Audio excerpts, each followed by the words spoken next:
හොඳයි දරුවනේ. 6 ශ්‍රේණිය තොරතුරු හා sannivedana තාක්ෂණ විෂය. පළමු පාඩමේ අපි ඉන්නේ. පළමු පාඩමේ 4 වෙනි පාඩම් කොටසෙන් තමයි මේ ඔබ මා හමු වෙන්නේ. ඉතින් දරුවනේ අපි ආරම්භ කරමු අපේ පාඩම. sannivedana උපාංග. ඔබට මතකයි මම කලින් පාඩම් කොටස්වල කතා කරා පරිගණකය හඳුනාගත්තා අපි. මම ඒ ගැන කියලා දුන්නා. පරිගණකයේ චරිත ලක්ෂණ ලාක්ෂණික ගුණාංග අපි කතා කරා. ඊට පස්සේ අපි කෙලින්ම ආවා පරිගණකයේ සංරචක පරිගණක පද්ධතියක් එහි භෞතික කොටස් වලට බෙදලා ඒ කොටස් ගැන කතා කරා. ඒ කතා කරමින් තමයි අපි මේ ඉන්නේ. එහි කතා කරා ආදානුපාංග, ප්‍රතිදානුපාංග, ආචයනුපාංග සහ මධ්‍ය සැකසුම් ඒකකය ගැන. මේ කොටස් ටික සම්පූර්ණයෙන් කතා කරලා එහි අවසාන කොටස වන sannivedana උපාංග ගැන තමයි මේ කතා කරන්න යන්නේ. අපි බලමු දුවේ පුතේ මුලින්ම මොනවද මේ sannivedana උපාංග කියන්නේ කියලා. පරිගණකය තුල ඇති දත්ත වෙනත් උපාංග සමග හුවමාරු කර ගැනීම සඳහා භාවිත කරන උපාංග. පළවෙනිම දේ පැහැදිලි sannivedana උපාංග කියන්නේ උපාංග. මෙතන කියනෝනේ. මොන උපාංගද? ඔබ sannivedana කියන වචනේ හොඳින් දන්නවා. sannivedanaya අදහස් මෙතන ඉඳලා තව තැනකට. නැත්තම් මගේ අදහස් ඔබට මම දන්න දේ දුවලට පුතාලට කියලා දෙනවා. එතකොට sannivedanayak වෙනවා. වාචික sannivedanayak මම කටින් කියලා දෙන්නේ. එතකොට මේ මගේ ඉදිරියේ තියෙන උපකරණය මගින් මගේ සම්පූර්ණ වීඩියෝ දර්ශනත් මේ සියල්ලේම වීඩියෝ දර්ශනත් ඊළඟට මා කතා කරන කටහඬ වොයිස් එකත් මේ ඔක්කොම ග්‍රහණය කරගෙන sannivedanaya කරනවා අන්තර්ජාලය තුලට. ඒ හරහා ඔබට පුළුවන් මා උගන්වන දේ ඉගෙන ගන්න. ඒ කියන්නේ ඔබට sannivedana වෙනවා දත්ත. sannivedana වෙනවා තොරතුරු. ඔබේ පරිගණකය හෝ ඔබේ ස්මාර්ට්ෆෝන් එකෙන් ඔබේ ටැබ් එකෙන් ඔබ මෙහෙම බලාගෙන ඉන්නකොට එහි තියෙන මධ්‍ය සැකසුම් ඒකකයේ මගින් ඒ දත්ත අන්තර්ජාලය හරහා අරගෙන සකස් කළ තොරතුරු වශයෙන් ඔබට පෙන්වනවා. එහෙනම් මෙතන සිද්ධ වෙනවා sannivedanayak. ආන් ඒ වගේ. මේ මා ඉදිරියේ තිබෙන පරිගණකමය උපාංගයෙන් රැස් කරගන්න දත්ත අන්තර්ජාලය හරහා ඔබ වෙත ආවම ඔබේ උපාංගය මගින් ඒව ඔබට තොරතුරු වශයෙන් ලබා දෙනවා. මෙන්න මේ sannivedana කාර්යය සිද්ධ වෙන්නේ පරිගණකය භාවිතයෙන් ඒ සඳහා උදව් වෙන්නේ පරිගණකයේ sannivedana උපාංග. මේ සඳහා පරිගණකමය උපාංග අවශ්‍යයි. ඇයි මේ මම පරිගණකමය කියන්නේ? අර මේසේ උඩ තියෙන ඩෙස්ක්ටොප් පරිගණකයක් උකුල මත තබාගෙන වැඩ කරන එහි මේ ගෙනියන ලැප්ටොප් පරිගණකයක් අත්ල මත තබාගෙන පාවිච්චි කරන ටැබ් පරිගණකයක් හෝ ස්මාර්ට්ෆෝන් එකක් විතරක් හිතන්න එපා. පරිගණක තාක්ෂණය සහිත එවැනි අර CPU අපි කිව්වේ ප්‍රොසෙසරය කියලා සකසනය කියලා එවැනි සකසනයන්ගේ තාක්ෂණයෙන් යුත් තවත් උපාංග තියෙනවා.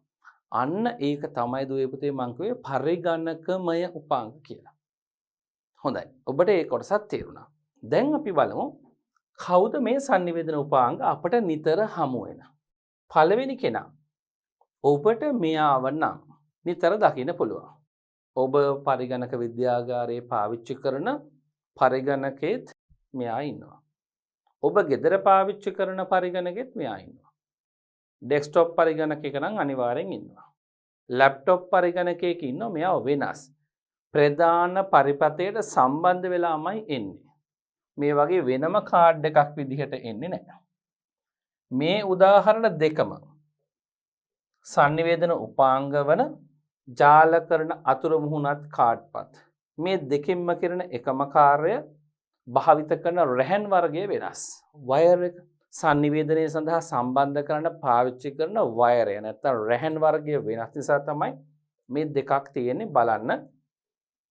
මේ කෙවෙනිය සහ මේ කෙවෙනිය.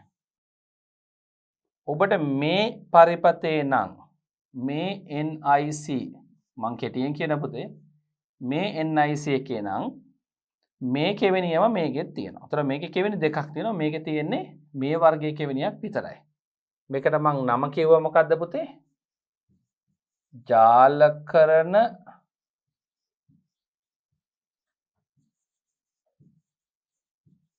අතුරු මුහුණත් මං කෙටියෙන් කියනවා පත් කියලා නැත්නම් පත කියලා නැත්නම් මේකට කාඩ් කියලා කියනවා. ජාල කරන අතුරු මුහුණත් පත. මෙන්න මේ වර්ගයේ රැහැනක් පාවිච්චි කරනවා නම් අපට අවශ්‍ය වෙනවා මෙවැනි ජාල කරන අතුරු මුහුණත් පතක්. මං කලින් කිව්වා ඩෙස්ක්ටොප් නැත්නම් මේස පරිගණකයක තමයි මේ වර්ගයේ සර්කිට් දෙකක් නැත්නම් NIC කාඩ් දෙකක් තියෙන්නේ. දෙකෙන් එකවරක තියෙන්නේ. මේ වර්ගයේ රැහැනක් පාවිච්චි කරනවා නම් අපට අවශ්‍ය වෙනවා මෙවැනි NIC එකක්. එහෙනම් මේ NIC දෙකෙන් ඔබ තෝරන්න ඕන ඔබේ පරිගණකයට පරිගණකයේ මිලදී ගන්නකොට පසුවත් එකතු කරන්න පුළුවන් පුතේ මේවා. අපි ලොකු පන්තිවල ඉගෙන ගමු කොහොමද එකතු කරන්න කියලා, ඇයි ඒව එකතු කරන්න කියලා. මේම තෝරගන්න ඕන ඔබ පාවිච්චි කරන්න යන වයරය අනුව. ඔබේ පරිගණක විද්‍යාගාරයේ අනිවාර්යයෙන්ම තියෙන්නේ මෙන්න මේ වයරය. මෙයාව ටිකක් දකින්න අඩුයි දුවේ පුතේ. පැහැදිලි නේද? හොඳයි. එහෙනම් sannivedana උපාංගවල පළවෙනි එක්කෙනා ගැන අපි මෙන්න කතා කරා. කවුද? NIC. network interface card. මම මේ වචනය මෙහෙන් ලියන්නම්. network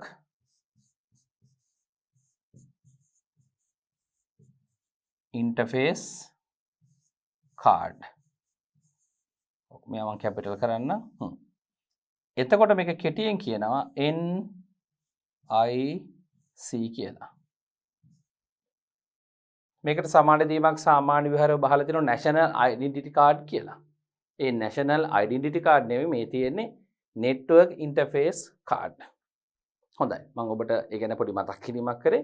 එහෙනම් පළවෙනි sannivedana උපාංගය අපි කතා කරා. අපි යමු දුවේ දෙවෙනි sannivedana උපාංගයට. දෙවෙනි sannivedana උපාංගය තමයි මෙතන තියෙන පුතේ modem. මේකට සිංහලෙන් අපි කියන්නේ පුතේ මේ ඉංග්‍රීසි වචනයෙන්ම හදාගත්ත වචනයක් මොඩමය කියලා. ඒකට වෙනම සිංහල වචනයක් අපි සාමාන්‍ය විහාරේ පාවිච්චි කරන්නේ නැහැ. මොඩමය කියවම සාමාන්‍යයෙන් අපි දන්නවා. රූප දෙකක් දීලා තියෙනවා. මේ දෙකේ වෙනස ඉස්සෙල්ලම කියලා ඉන්නම් උපකරණේ කාර්යය කියන කලින්. හරි ලේසි මේ දෙකේ වෙනස තේරුම් ගන්න. මේ පේන තියෙනවා වගේම මෙය රැහන් නැත්නම් වයරයන් කියලා කියන්නේ පුතේ රැහන් සහිත මොඩමයක්. දැන් ඔබට හිතා ගන්න පුළුවන් මෙයා කවුද කියලා. මෙයාට තියෙන ඒරියල් දෙකක්. ඒ කියන්නේ මෙයා රැහන් රහිත. මෙයාට කියනවා වයර්නස් නැත්නම් වයර්ඩ් එකක් කියලා. මෙයාට කියනවා වයර්ලස් කියලා. රැහන් රහිත. එහෙනම් රැහන් සහිත තාක්ෂණයෙන් පාවිච්චි කරන්නත් පුළුවන්, රැහන් රහිත තාක්ෂණයෙන් පාවිච්චි කරන්නත් පුළුවන්. මොඩම් නැත්නම් මොඩමේ කියන්නේ මොකක්ද? මෙයා අපට ඕන වෙනවා දුවේ පුතේ අපේ පරිගණකය අන්තර්ජාලයට සම්බන්ධ කරන්න.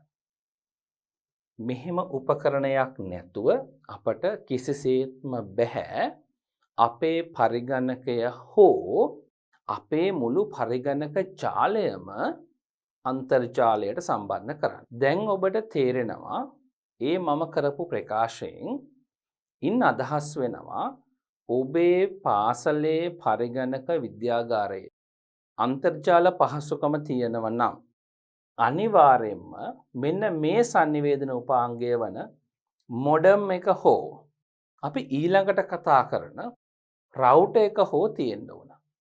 මොඩම් එකක් හෝ රවුටර් එකක් තියෙන්න ඕන. හොඳයි නේද?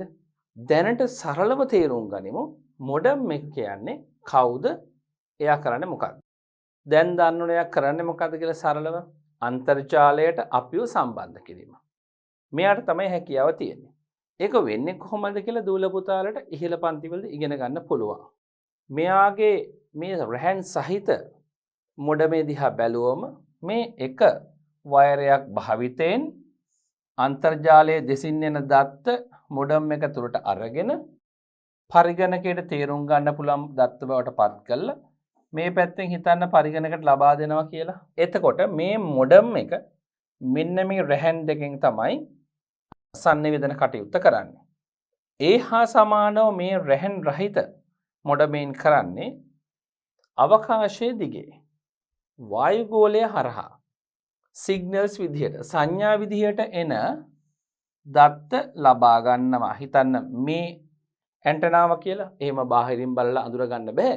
අපි උපකල්පනය කරමු මේ ඇන්ටනාවෙන් ලබාගෙන ඒ ලබාගත් දත්ත සකස් කිරීමක් කරලා අපේ පරිගණකයට තේරුම් ගන්න පුළුවන් දත්ත බවට පත් කරලා මෙයා පිටතට ලබා දෙනවා. නිවසක නම් මෙයා වායුගෝලයෙන් දත්ත අරගෙන සිග්නල්ස් අරගෙන සකස් කරලා මුළු නිවස පුරා විසිරවා හරිනවා නිශ්චිත සීමිත ප්‍රදේශයකට. නැත්තම් නගරයටම ප්‍රමාණයකට විසිරවා හරින්න බෑ.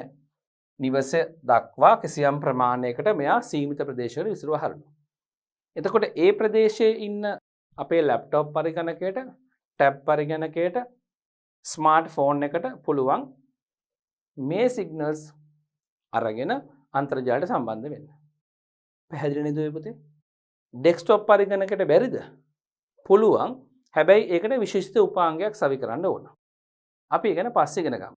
දැනට මතක තියාගන්න මේස පරිගණකයක් නැත්නම් ඩෙස්ක්ටොප් පරිගණකයකට රැහන් රහිතව අන්තර්ජාලයට සම්බන්ධ වෙන්න නම් විශේෂිත උපාංගයක් සවි කරන්න ඕන. අපි ඒකට කියන පුතේ වයර්ලස් ඇඩැප්ටර් එකක් කියලා. ඔබ මතක තබා ගන්න පුළුවන් නම් මතක තබා ගන්න උත්සාහ ගන්න. වයර්ලස් ඇඩැප්ටර් එකක්.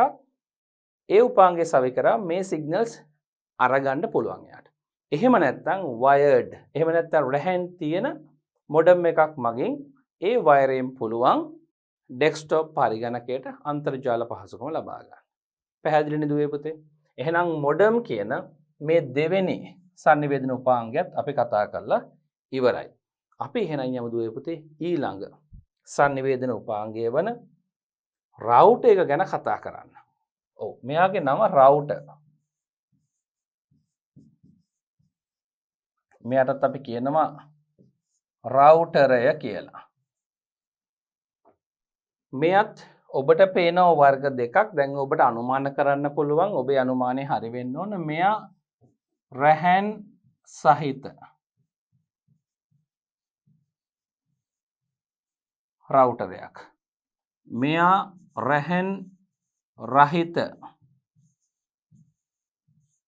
රවුටරයක්. මෙයා වයර්ඩ් රවුටර් එකක්. මෙයා වයර්ලස් රවුටර් එකක්. මට මොඩම් එකේදී කියපු කාරණේම තමයි කියන්න තියෙන්නේ දත්ත ලබා ගැනීම සහ දත්ත බෙදා හැරීම. සංඥා ලබා ගැනීම සහ සංඥා බෙදා හැරීම. බලන්න මේ රවුටර් එකේ නම් මෙන්න මේ ලයින් කියලා නමකින් තියෙන මෙන්න මේ පෝට් එකෙන් මෙන්න මේ කෙවෙනියෙන් මෙන්න මේ තොට මගින් වචන මතක ඇතිනේ දුවේ පුතේ කලින් කිව්වා. මෙයාගෙන් අන්තර්ජාලයේ දෙසින් එන දත්ත මෙයාට සම්බන්ධ කරන කේබල් එකකින් අපට පුළුවන් දත්ත ලබා ගන්න. බලන්න දුවේ පුතේ 1 2 3 4 1 2 3 4 කියලා හතරක් තියෙනවා. පෝට්ස් හතරක්. මේ පෝට්ස් හතරෙන් පුළුවන් එකවර පරිගණක හතරකට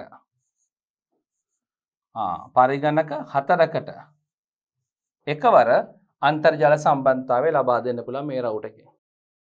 හරිද? මේ රවුටර් එකේ වැඩි දියුණු කළ පහසුකමක් තියෙන නිසා.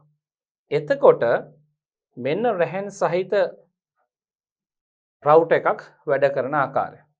රැහන් රහිත රවුටර් එකක් වෙන්නේ බලන්න මෙතන නම් ඇන්ටනා තුනක් තියෙනවා. වැඩි හැකියාවක් ලබා දෙන්න අපි ගැඹුරට කතා කරන්නේ සරලව ගමු පුතේ.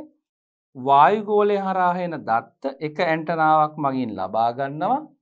තවත් ඇන්ටනාවක් මගින් ඒවා පරිගණකයට කියවිය ආකාරයට පත් කරලා විසිරුවා හරිනවා. හරි නේද? එතකොට දුවේ පුතේ මොඩම් සහ රවුටර් කියන උපාංග දෙකම කරන්නේ එකම කාර්යය. අපිව අන්තර්ජාලයට සම්බන්ධ කිරීම. පැහැදිලි නේද? හොඳයි.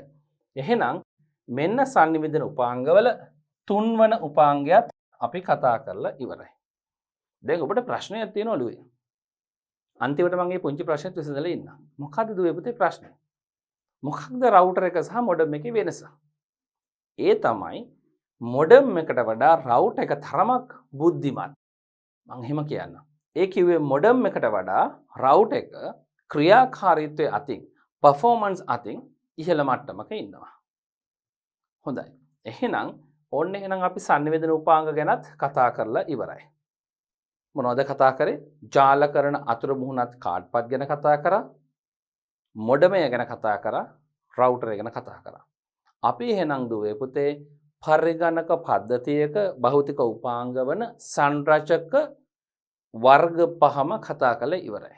එහෙනම් ඔබට දැන් පරිගණක පද්ධතියේ සංරචක ගැන හොඳ දැනුමක් තියෙන්න ඕන. මේ ටික නැවත නැවත බලන්න. අපි දැන් යමු ඊළඟ කොටසට. අපිට මෙතෙන්දි කතා කරන්න තියෙන දුවේ පුතේ මෘදුකාංග ගැන. අපි කතා කරා පරිගණක පද්ධතියක් සමන්විත වන සියලුම දෘඩාංග කොටස් ගැන. ඒවා වර්ග කරා කොටස් කිහිපයකට. මොනවද? ආදාන උපාංග, ප්‍රතිදාන උපාංග, ආචයන උපාංග, අපිට එකට කියන්න පුළුවන් දුවේ පුතේ මතක උපාංග කියලා. ඊළඟට මධ්‍ය සැකසුම් ඒකකය. ඊළඟට කතා කරා sannivedana උපාංග. මෙන්න මේ සියලුම භෞතික උපාංග. මගේ 6 වසරේ චූටි දූල පුතාලා මතක තියාගන්න මේවට කියනවා භෞතික උපාංග. මං කලින් කියලා තියෙනවා. ඔබට මතකයි මම කිව්වා මේවා අතින් අල්ලන්න පුළුවන්. ස්පර්ශ කළ හැකි කොටස්. අන්න ඒ නිසා මේවට භෞතික උපාංග කියලා කියන්නේ. අපි ඒ නිසා ඉංග්‍රීසියෙන් හඳුන්වනවා tangible devices කියලා. නැත්නම් tangible parts කියලා. ස්පර්ශ කළ හැකි කොටස්. ඒ ටික අවසන් වුණාට පස්සේ සාකච්ඡා කරලා අවසන් වුණාට පස්සේ අපි එනවා පුතේ මෘදුකාංග කියන ඊළඟ වැදගත් කොටස කතා කරන්න. පරිගණකයක් මගේ මේ දූල පුතාලගේ ඕනම අවශ්‍යතාවයක් ඉෂ්ට කරන්න නම් ඒකේ හાર્ඩ්වෙයාර් කොටස් ටික නැත්නම් භෞතික දෘඩාංග කොටස් පමණක් තිබිලා ප්‍රමාණවත් වන්නේ නැහැ. ඒව එකිනෙක හා සම්බන්ධ වෙලා වැඩ කරන තත්වයට පත් කරන්න. ඒ කියන්නේ දුවේ පුතේ පරිගණකයක් ඔන් කරලා අපේ වැඩක් කරගන්න පුළුවන් තත්වයට පත් කරන්න නම් දුවේ පුතේ අපට අනිවාර්යයෙන්ම ඕන වෙනවා මෘදුකාංග. ඔන්න දැන් ඔබට මෘදුකාංග වල අවශ්‍යතාවය තේරෙනවා. දෘඩාංග කොටස් තිබ්බට මදි එයාලගෙන් පමණක් පරිගණකය ක්‍රියාකාරී වෙන්නේ නැහැ. පරිගණකය වැඩ කරන්නේ නැහැ. යූසර්ස් ලබන අපි, පරිශීලකය වන අපි අපේ වැඩ ටික කරගන්න බෑ. එහෙම වැඩ ටික කරගන්න නම් මේකට දාන්න ඕන උපදෙස් මාලාවක්. මොකද්ද මයි දුවේ පුතේ? උපදෙස් මාලාවක්. ඒ උපදෙස් මාලාවට තමයි දුවේ පුතේ අපි කියන්නේ මෘදුකාංග කියලා.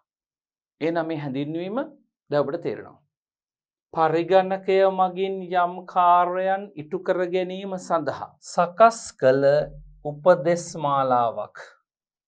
අපි කියනවා දුවේ පුතේ මේකට ඉංග්‍රීසියෙන් a set of instructions කියලා. a set of instructions. උපදෙස් මාලාවක්, උපදෙස් එකතුවක්. එකක් දෙකක් එහෙම නෙමෙයි, ගොඩක්. උපදෙස් ගන්න ඕනේ දුවේ පුතේ. මම කලිනුත් කිව්වා. ඔබේ දෙමව්පියන්, ඔබේ ගුරුවරු, ඔබට ආදරෙන් ඉන්න වැඩිහිටියෝ ඔබට උපදෙස් දෙනවා. මෙහෙම දේවල් කරන්න, මෙහෙම දේවල් කරන්න එපා කියලා. කරන දේවල් කරන්නේ කොහොමද කියලා පියවරෙන් පියවර කියලා දෙනවා. ඔබ පාසලට ඇවිල්ලා ඉගෙන ගන්න වැඩේ කරනකොට පියවරෙන් පියවර මේක කරන්න, දැන් මේක කරන්න, දැන් මේක කරන්න දුවේ පුතේ කියලා දෙනවා. ඒ වගේ පරිගණකයක් පාවිච්චි කරලා යූසර් කෙනෙක් මේ අපි වැඩක් කරගන්න ගියාම ඒ වැඩේ අපි බාර දෙන වැඩේ පරිගණකයට අපි බාර දෙනවා දත්ත ටිකක් තොරතුරු බවට පත් කරන්න කියලා. ඒ බාර දෙන දත්ත ටික තොරතුරු බවට පත් කරන කාර්ය ක්‍රියාවලිය පියවරෙන් පියවර තමයි සිද්ධ වෙන්නේ. ඒ සිද්ධ වෙන පියවර ටික කොහොමද ක්‍රියාත්මක වෙන්නේ කියලා තියෙන්නේ මෙන්න මෙතන. අපි පරිගණකයට දාන්න මෘදුකාංග තුල. ඒ කියන්නේ උපදෙස් මාලාව. මේ උපදෙස් මාලාව තුල කියනවා එක එක කාර්යයන් කොහොමද පියවරෙන් පියවර කරන්න කියලා. මම ආයි කියනවා අපි ඉල්ලන කාර්යයන් දත්ත තොරතුරු බවට පත් කිරීමේ කාර්යයන් එකිනෙකට වෙනස්. මේ එකිනෙකට වෙනස් කාර්යයන් පියවරෙන් පියවර කොහොමද කරගෙන යන්නේ කියලා තියෙන්නේ මෙන්න මේ උපදෙස් මාලාව තුල. පැහැදිලිනේ දුවේ පුතේ? දැන් නම් අපේ දරුවන්ට හොඳටම තේරෙනවා මොකක්ද මෘදුකාංග කියන්නේ කියලා, මොකක්ද එයාගේ කාර්ය කියලා. මෘදුකාංග කියන එක ඊටාම කෙටියෙන් කිව්වොත් උපදෙස් මාලාවක්. එයාගේ කාර්ය, එයා ඇයි ඉන්නේ පරිගණක. එයා පරිගණකේ කොටසක් වෙලා තියෙන්නේ. මේ කොයි විදිහට හරි ඔබට ප්‍රශ්න හැදෙන්න පුළුවන්. ඔබට වාර විභාගයේ ප්‍රශ්න වලට මෙන්න මෙහෙම එන්න පුළුවන්. කාර්ය මොකක්ද මෘදුකාංගේ? අරමුණ මොකක්ද මෘදුකාංගේ? මේ විදිහට දුවේ පුතේ විවිධ ප්‍රශ්න හැදෙන්න පුළුවන්. ඒ මොනම කිව්වත් අරමුණ හෝ කාර්ය වෙන්නේ මොකද්ද? පරිශීලක අවශ්‍යතාවයන් ඉෂ්ට කරන්න පරිගණකයේ ක්‍රියාකාරී කරවීම. තවත් විදිහකින් කිව්ව සරලව පරිශීලක නැත්නම් අපේ කාර්යයන් කරලා දෙන්න පරිගණකයේ ක්‍රියාකාරී තත්ත්වයට පත් කිරීම. තව දරුවෙක් ලියන්නේ මෙහෙම. පරිගණකය මගින් පරිශීලක කාර්ය ඉටු කිරීම පියවරෙන් පියවර ඉටු කර දෙනවා. ඉටු කර දෙන්නා. අන්න එයා මෘදුකාංග. පරිශීලක කාර්යයන් පියවරෙන් පියවර ඉටු කර දීම සිදු කරන දෙය ඒකකය කෙනා ඒක තමයි මෘදුකාංගය. මම එක එක විදිහට කිව්වා. බොහොම සරලව, බොහොම නිදහසේ. මෙහෙම මතක තියාගන්න. මොකද මේකට නිශ්චිත එක් මෙන්න මේකම මතක තියාගන්න ඕන කියලා නිර්වචනයක් නෑ දුවේ පුතේ. ඔබට පහසු වෙන නිසා. හරි. දැන් ඔබට ඊළඟට කතා කරන්න තියෙනවා දුවේ පුතේ අපිට මෘදුකාංග වර්ගීකරණයක්. මෘදුකාංග වර්ගීකරණයක් තියෙන සංකීර්ණ වර්ගීකරණයක්. 6 ශ්‍රේණියේ චූටි දුවල පුතාලට එච්චර සංකීර්ණව අපි කතා කරන්නේ නැහැනේ. අපි සරලව අල්ලගමු. සරලව වුණාට හරිම දැනුම. මේ බලන්න. මෘදුකාංග අපට පුළුවන් දුවේ පුතේ වර්ග කරන්න ආකාර දෙකකට.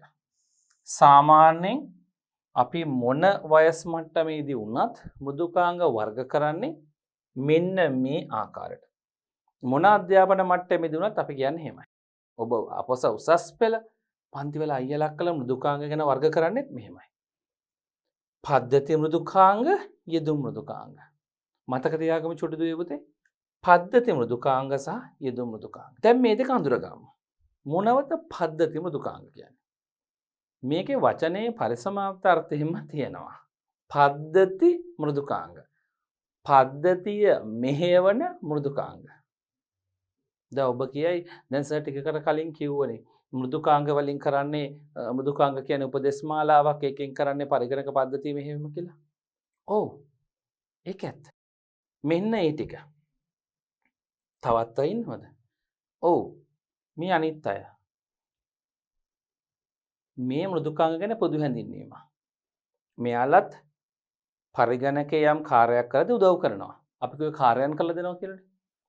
මේ පැත්තේ පද්ධති මෘදුකාංග කියන එක මතක තියාගන්න දැන් මෙන්න මෙහෙම. පද්ධතිය මෙහෙවීම සඳහාම අවශ්‍ය වන මෘදුකාංග. ඔන්න මම තවත් ත්‍රිවිධ කරලා කිව්වා. පද්ධතිය මෙහෙවීම සඳහාම අවශ්‍ය මෘදුකාංග. මොන පද්ධතියද? පරිගණක පද්ධතිය. අපේ පරිගණක පද්ධතිය මෙහෙවන්න මෘදුකාංග ඕන. උපදේශ මාලාවක් ඕන. ඒ උපදේශ මාලාව තමයි පද්ධති මෘදුකාංග කියලා කියන්නේ. ඔන්න එහෙනම් අපි යාව අඳුරගත්තා.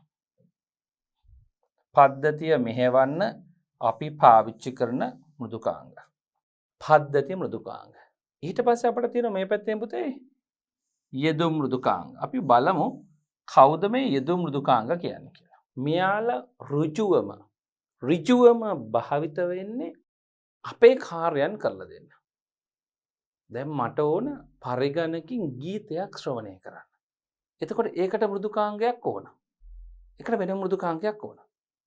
අන්න ඒ මෘදුකාංගය අයිති වෙන්නේ යෙදුම් මෘදුකාංග ගණයට. හරිද?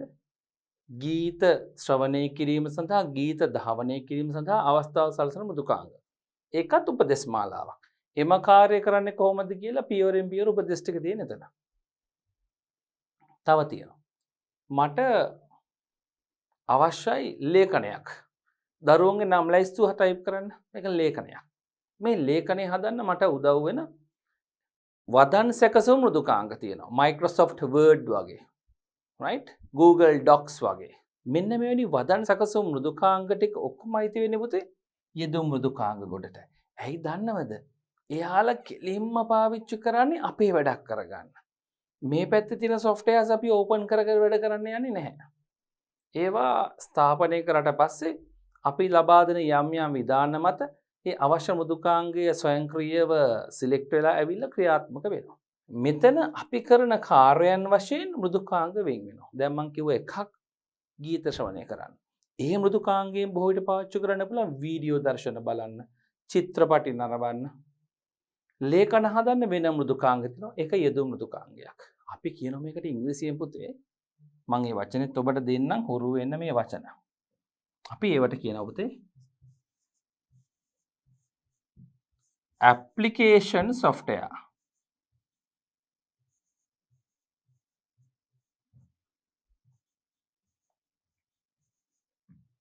මම ස්පෙල් කරන්නම් APPLI මෙතන තියෙන දුවේ පුතේ LI CATION application software යෙදුම් මෘදුකාංග. මේ පැත්තේ තියෙන්නේ පද්ධති මෘදුකාංග. අපි ඒවට කියනවා system software කියලා. අපි software කියන පදය තනි පදයක් වශයෙන් ලියන්නේ. දැන් application software දානවා. මට ඕන මම ඩිජිටල් කැමරාවක් පාවිච්චි කරලා ගත්ත ඡායාරූපයක් එඩිට් කරන්න. ලස්සන කොටස් එකතු කරන්න අනවශ්‍ය කොටස් අයින් කරන්න. මේ වැඩේ කරන්න සාමාන්‍යයෙන් පාවිච්චි කරන ජනප්‍රිය මෘදුකාංගයක් තමයි Adobe Photoshop කියන්නේ. මේ Photoshop මෘදුකාංගය පාවිච්චි කරන්නේ අපේ විශේෂිත වූ කාර්යයක්. ඒ කියන්නේ ෆොටෝ එඩිටින් වැඩක් කරන්න. ඒක ඇප්ලිකේෂන් software එකක්. මේ පැත්තේ තියෙන එහෙම විශේෂිත වූ එක් කාර්යයක් සඳහා වන මෘදුකාංග නෙමෙයි. මොනවද? පද්ධති මෘදුකාංග සිස්ටම් software. එයාලා පද්ධතිය මෙහෙවනවා. මම සංසන්දනාත්මක උදාහරණ කීපයක් කියනවා. තව අපේ දූල පුතාලට ඕන චිත්‍ර අඳින්න. මේකට Windows මෙහෙයුම් පද්ධතිය තුල මම තව මොහොතකින් කියන්න මොකද්ද පුතේ මෙහෙයුම් පද්ධතිය කියන්නේ. ඒකත් එක්ක අපට ලැබෙනවා Microsoft Paint කියන මෘදුකාංගය. ඒ Paint software එක ඕපන් කරන් අපිට චිත්‍ර අඳින්න පුළුවන්. එයා අයිති වෙන්නේ application software නැත්නම් යෙදුම් මෘදුකාංග ගණයට. පැහැදිලි නේද පුතේ? එහෙනම් මම ඔබට කියලා දුන්නා යෙදුම් මෘදුකාංග කියන්නේ මොනවද කියලා. මම ඔබට කියලා දුන්නා පද්ධති මෘදුකාංග කියන්නේ මොනවද කියලා. මේ දෙක හඳුනා ගන්න. තව එක් වතාවක් මම කියනවා. යෙදුම් මෘදුකාංග කියන්නේ ඍජුවම නැත්නම් කෙලින්ම පරිශීලකයේ විශේෂිත අවශ්‍යතාවයක් ඉෂ්ට කරන්නම නිර්මාණය කරන මෘදුකාංග. පරිශීලකයේ යම් විශේෂිත අවශ්‍යතාවයක් ඉෂ්ට කරන්නම නිර්මාණය කරන මෘදුකාංග. පද්ධති මෘදුකාංග කියන්නේ පොදුවේ පරිගණක පද්ධතිය මෙහෙයවීම ක්‍රියා කරවීම සඳහා අවශ්‍ය වන මෘදුකාංග. පැහැදිලි නේද? හොඳයි. එහෙනම් ඔබට මේ දෙක මතකයි. මෙතන අපේ දරුවන්ට පේන තව වචනයක් තියෙනවා. බලමු මේ මොකක්ද තියෙන්නේ කියලා. මෙහෙයුම් පද්ධති කියලා එකක් තියෙනවා. මොකක්ද මේ මෙහෙයුම් පද්ධති කියන්නේ? දුවේ පුතේ මෙහෙයුම් පද්ධති කියන්නේ පද්ධති මෘදුකාංගවලම එක් කොටසක් කිව්වොත් හරියි. පද්ධති මෘදුකාංගවලම එක් කොටසක් තමයි මෙහෙයුම් පද්ධති කියන්නේ. තව කොටස් තියෙනවා. අපි ඒව ගැන ඉහළ පන්තිවලදී ඉගෙන ගමු. පරිගණකයක් ක්‍රියාකාරී තත්වයට පත් වෙන්න අනිවාර්යයෙන්ම තියෙන්න ඕන මෘදුකාංගයක් තමයි මෙහෙයුම් පද්ධතිය. දැන් අපේ දූල පුතාලා 6 ශ්‍රේණියේ චූටි දූල පුතාලා මෙයාව මතක තියාගන්න. ඊළඟට මෙයාව මතක තියාගන්න. පද්ධති මෘදුකාංග කියන වචනේ හිමින් අමතක වුණාට කමක් නැහැ. පස්සේ මතක් වෙමු. යෙදුම් මෘදුකාංග තියෙනවා පරිගණකේ අපේ වැඩ කරගන්න. පරිගණකේ මෙහෙවන්න පද්ධති මෘදුකාංගයක් වශයෙන් මෙහෙයුම් පද්ධතිය තියෙනවා. තේරුණාද ඔය පුතේ?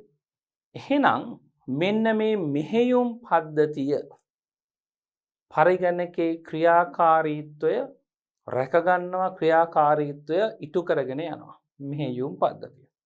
පැහැදිලි නේද? හොඳයි. එහෙනම් දැනට මේ ටික ඔබට හොඳටම ඇති 6 ශ්‍රේණියේ දරුවෝ වශයෙන් දැනුවා. මම එහෙනම් ඔබට මෘදුකාංග හැදෙන්නවා එහි වර්ගීකරණයන් කියලා දුන්නා.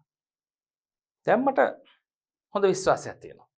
අපේ 6 ශ්‍රේණියේ චූටි දූල පුතාලා 5න් 6ට ඇවිල්ලා අලුත් විෂය පළවෙනි පාඩමේම අපි ඉන්නේ 4 වෙනි පාඩම් කොටසේ හાર્ඩ්වෙයාර් කොටස් ගැන දන්නව පරිගණකේ සොෆ්ට්වෙයාර් ගැන දන්නවා.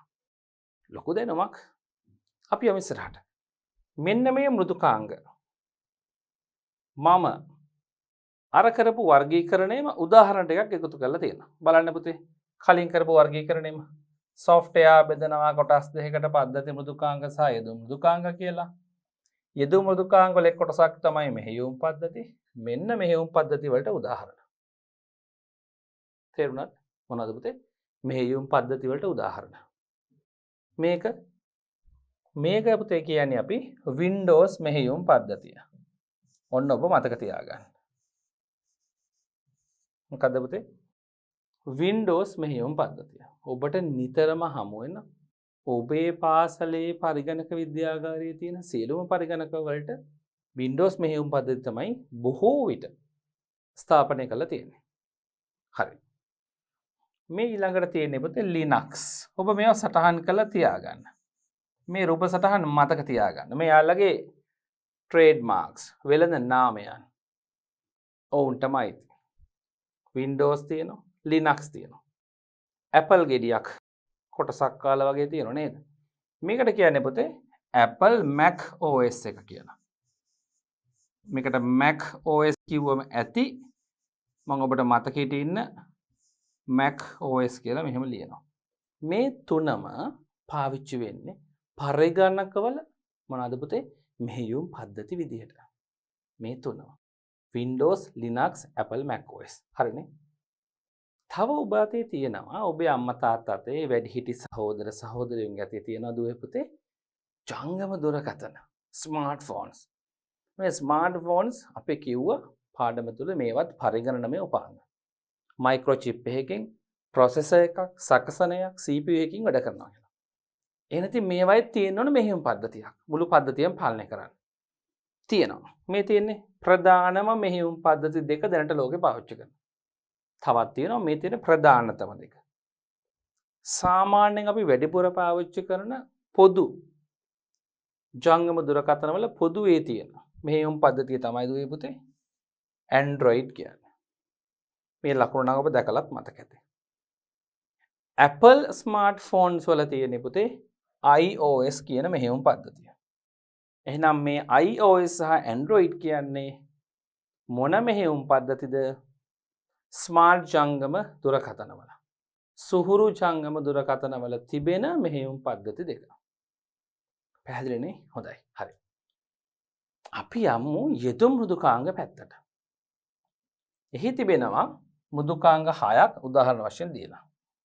මම ඔබට කලින් කිව්වා දුවේ පුතේ ෆොටෝ එකක් එඩිට් කරන්න ඕන නම් Photoshop මෘදුකාංගේ පාවිච්චි කරන්න පුළුවන් කියලා. මේ ඉන්නේ යා. මේ තියෙන්නේ පුතේ Photoshop කියන මෘදුකාංගය. හරි නේද? මෙයාගේ ට්‍රේඩ් නේම් එක කාලෙන් කාලයට වෙනස් වෙනවා. එක එක version එකකින් version එක. version කියන්නේ එක අවුරුද්දකදී එවන මෘදුකාංගය අලුත් කරලා ටිකක් වෙනස්ම version එකක්.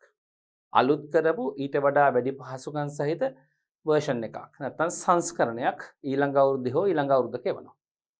සමහර මෘදුකාංග වර්ෂයක් පාසා මෙහෙම අලුත් වෙනවා. සමහර ඒවා එහෙම නිශ්චිත කාලයක් නැහැ. වුන් අලුත් කර විගස රිලීස් කරනවා. හරි නේද? එතකොට මෘදුකාංග අලුත් වෙනවා. ඒ සමාගම අලුත් කර කර එවනවා. එතකොට මේ නවතම version එකේ තියෙන trademark එක. මම ඊට පස්සේ දූල පුතාලට කිව්වා මට ලේඛනයක් document එකක් හදාගන්න ඕන නම් word processing software එකක් ඕන. ඒකට මම මෙතන උදාහරණයක් ගත්තේ MS Word, Microsoft Word කියන මෘදුකාංගය.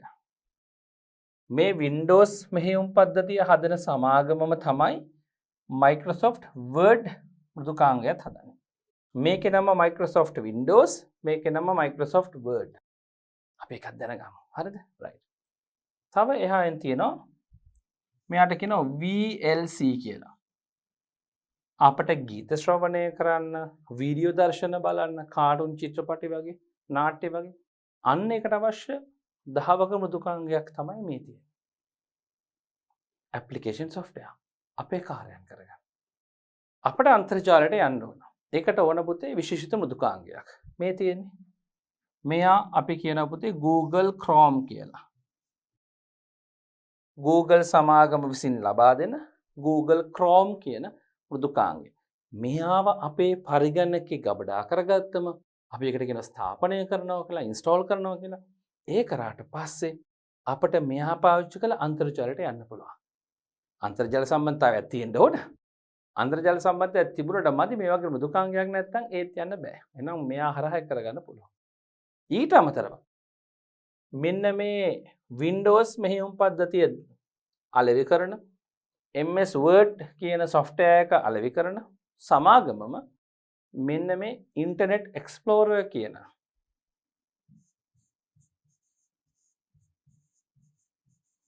Internet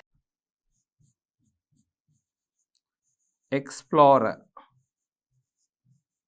කියන මෙන්න මේ මෘදුකාංගය ලබා දෙනවා. මේ මෘදුකාංග දෙකෙන්ම කරන්නේ දුවේ පුතේ එකම කාර්යය. මේ දෙකම පාවිච්චි කරන්නේ අන්තර්ජාලයට ප්‍රවේශ වෙන මෘදුකාංගයක් විදිහට. මේවත් අයිති වෙන්නේ යෙදු මෘදුකාංග වලට අපේ කාර්යයක්නේ. අන්තර්ජාලයට ප්‍රවේශ වෙනවා කියන සුවිශේෂී කාර්යය. හරි නේද? රයිට්. මේක අපි කියන පුතේ Adobe සමාගමෙන් දෙන්නේ Adobe Reader කියන software එක. PDF වර්ගයේ ලේඛන කියවන්න මෙයා උදව් කරනවා. ඔබ එහෙම දැනට මතක ගන්න PDF ලේඛන කියවන්න උදව් කරනවා. එතකොට මෙයා අයිති වෙන්නේ පුතේ යෙදුම් මෘදුකාංග ගණිත.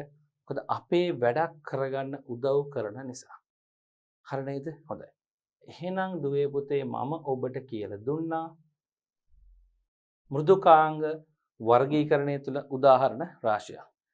හොඳයි දුවේ පුතේ. අපි මෘදුකාංග ගැන කතා කරලා ඉවරයි. අපි දෘඩාංග සහ මෘදුකාංග කොටස් දෙකම ගැන කතා කරා. දැන් අපි ඉක්මනට යමු පාඩමේ ඉතිරි කොටස් ටික කතා කරන්න. අපි දැන් පරිගණකය හඳුනා ගැනීම කරලා ඉවරයිනේ. දැන් බලමු මේ හඳුනාගත්ත පරිගණකය ප්‍රායෝගික ලෝකයේ තුල අපිට පාවිච්චි කරන්න අවස්ථාව ලැබෙන්නේ කොහොමද? අපි නිකම් මේසේ උඩ තියෙන ඩෙස්ක්ටොප් පරිගණකය හෝ ලැප්ටොප් පරිගණකය හෝ එහෙම නැත්නම් අපි අතේ අරන් යන ස්මාර්ට් ජංගම දුරකථනය වැනි කුඩා සුහුරු පරිගණක හෝ ටැබ් පරිගණක වගේ ඒ දේවල් වලට පමණක් සීමා වෙන්නේ නැතු තව ටිකක් පුළුල හිතන්න වෙනවා දුවේ පුතේ මෙතෙන්. ඒ කියන්නේ මේ පරිගණක විතරක් නෙමෙයි. මේ පරිගණක තාක්ෂණය දාලා හදපු උපාංග තියෙන තවත් ඒවා.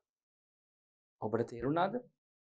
ඩෙස්ක්ටොප්, ලැප්ටොප්, පාම්ටොප් මේ ඔක්කොම පරිගණක වලට අමතරව මේ සාම්ප්‍රදායිකව පේන පරිගණක වලට අමතරව මේ පරිගණක තාක්ෂණය ඔබවලා හදපු උපාංගත් තියෙනවා.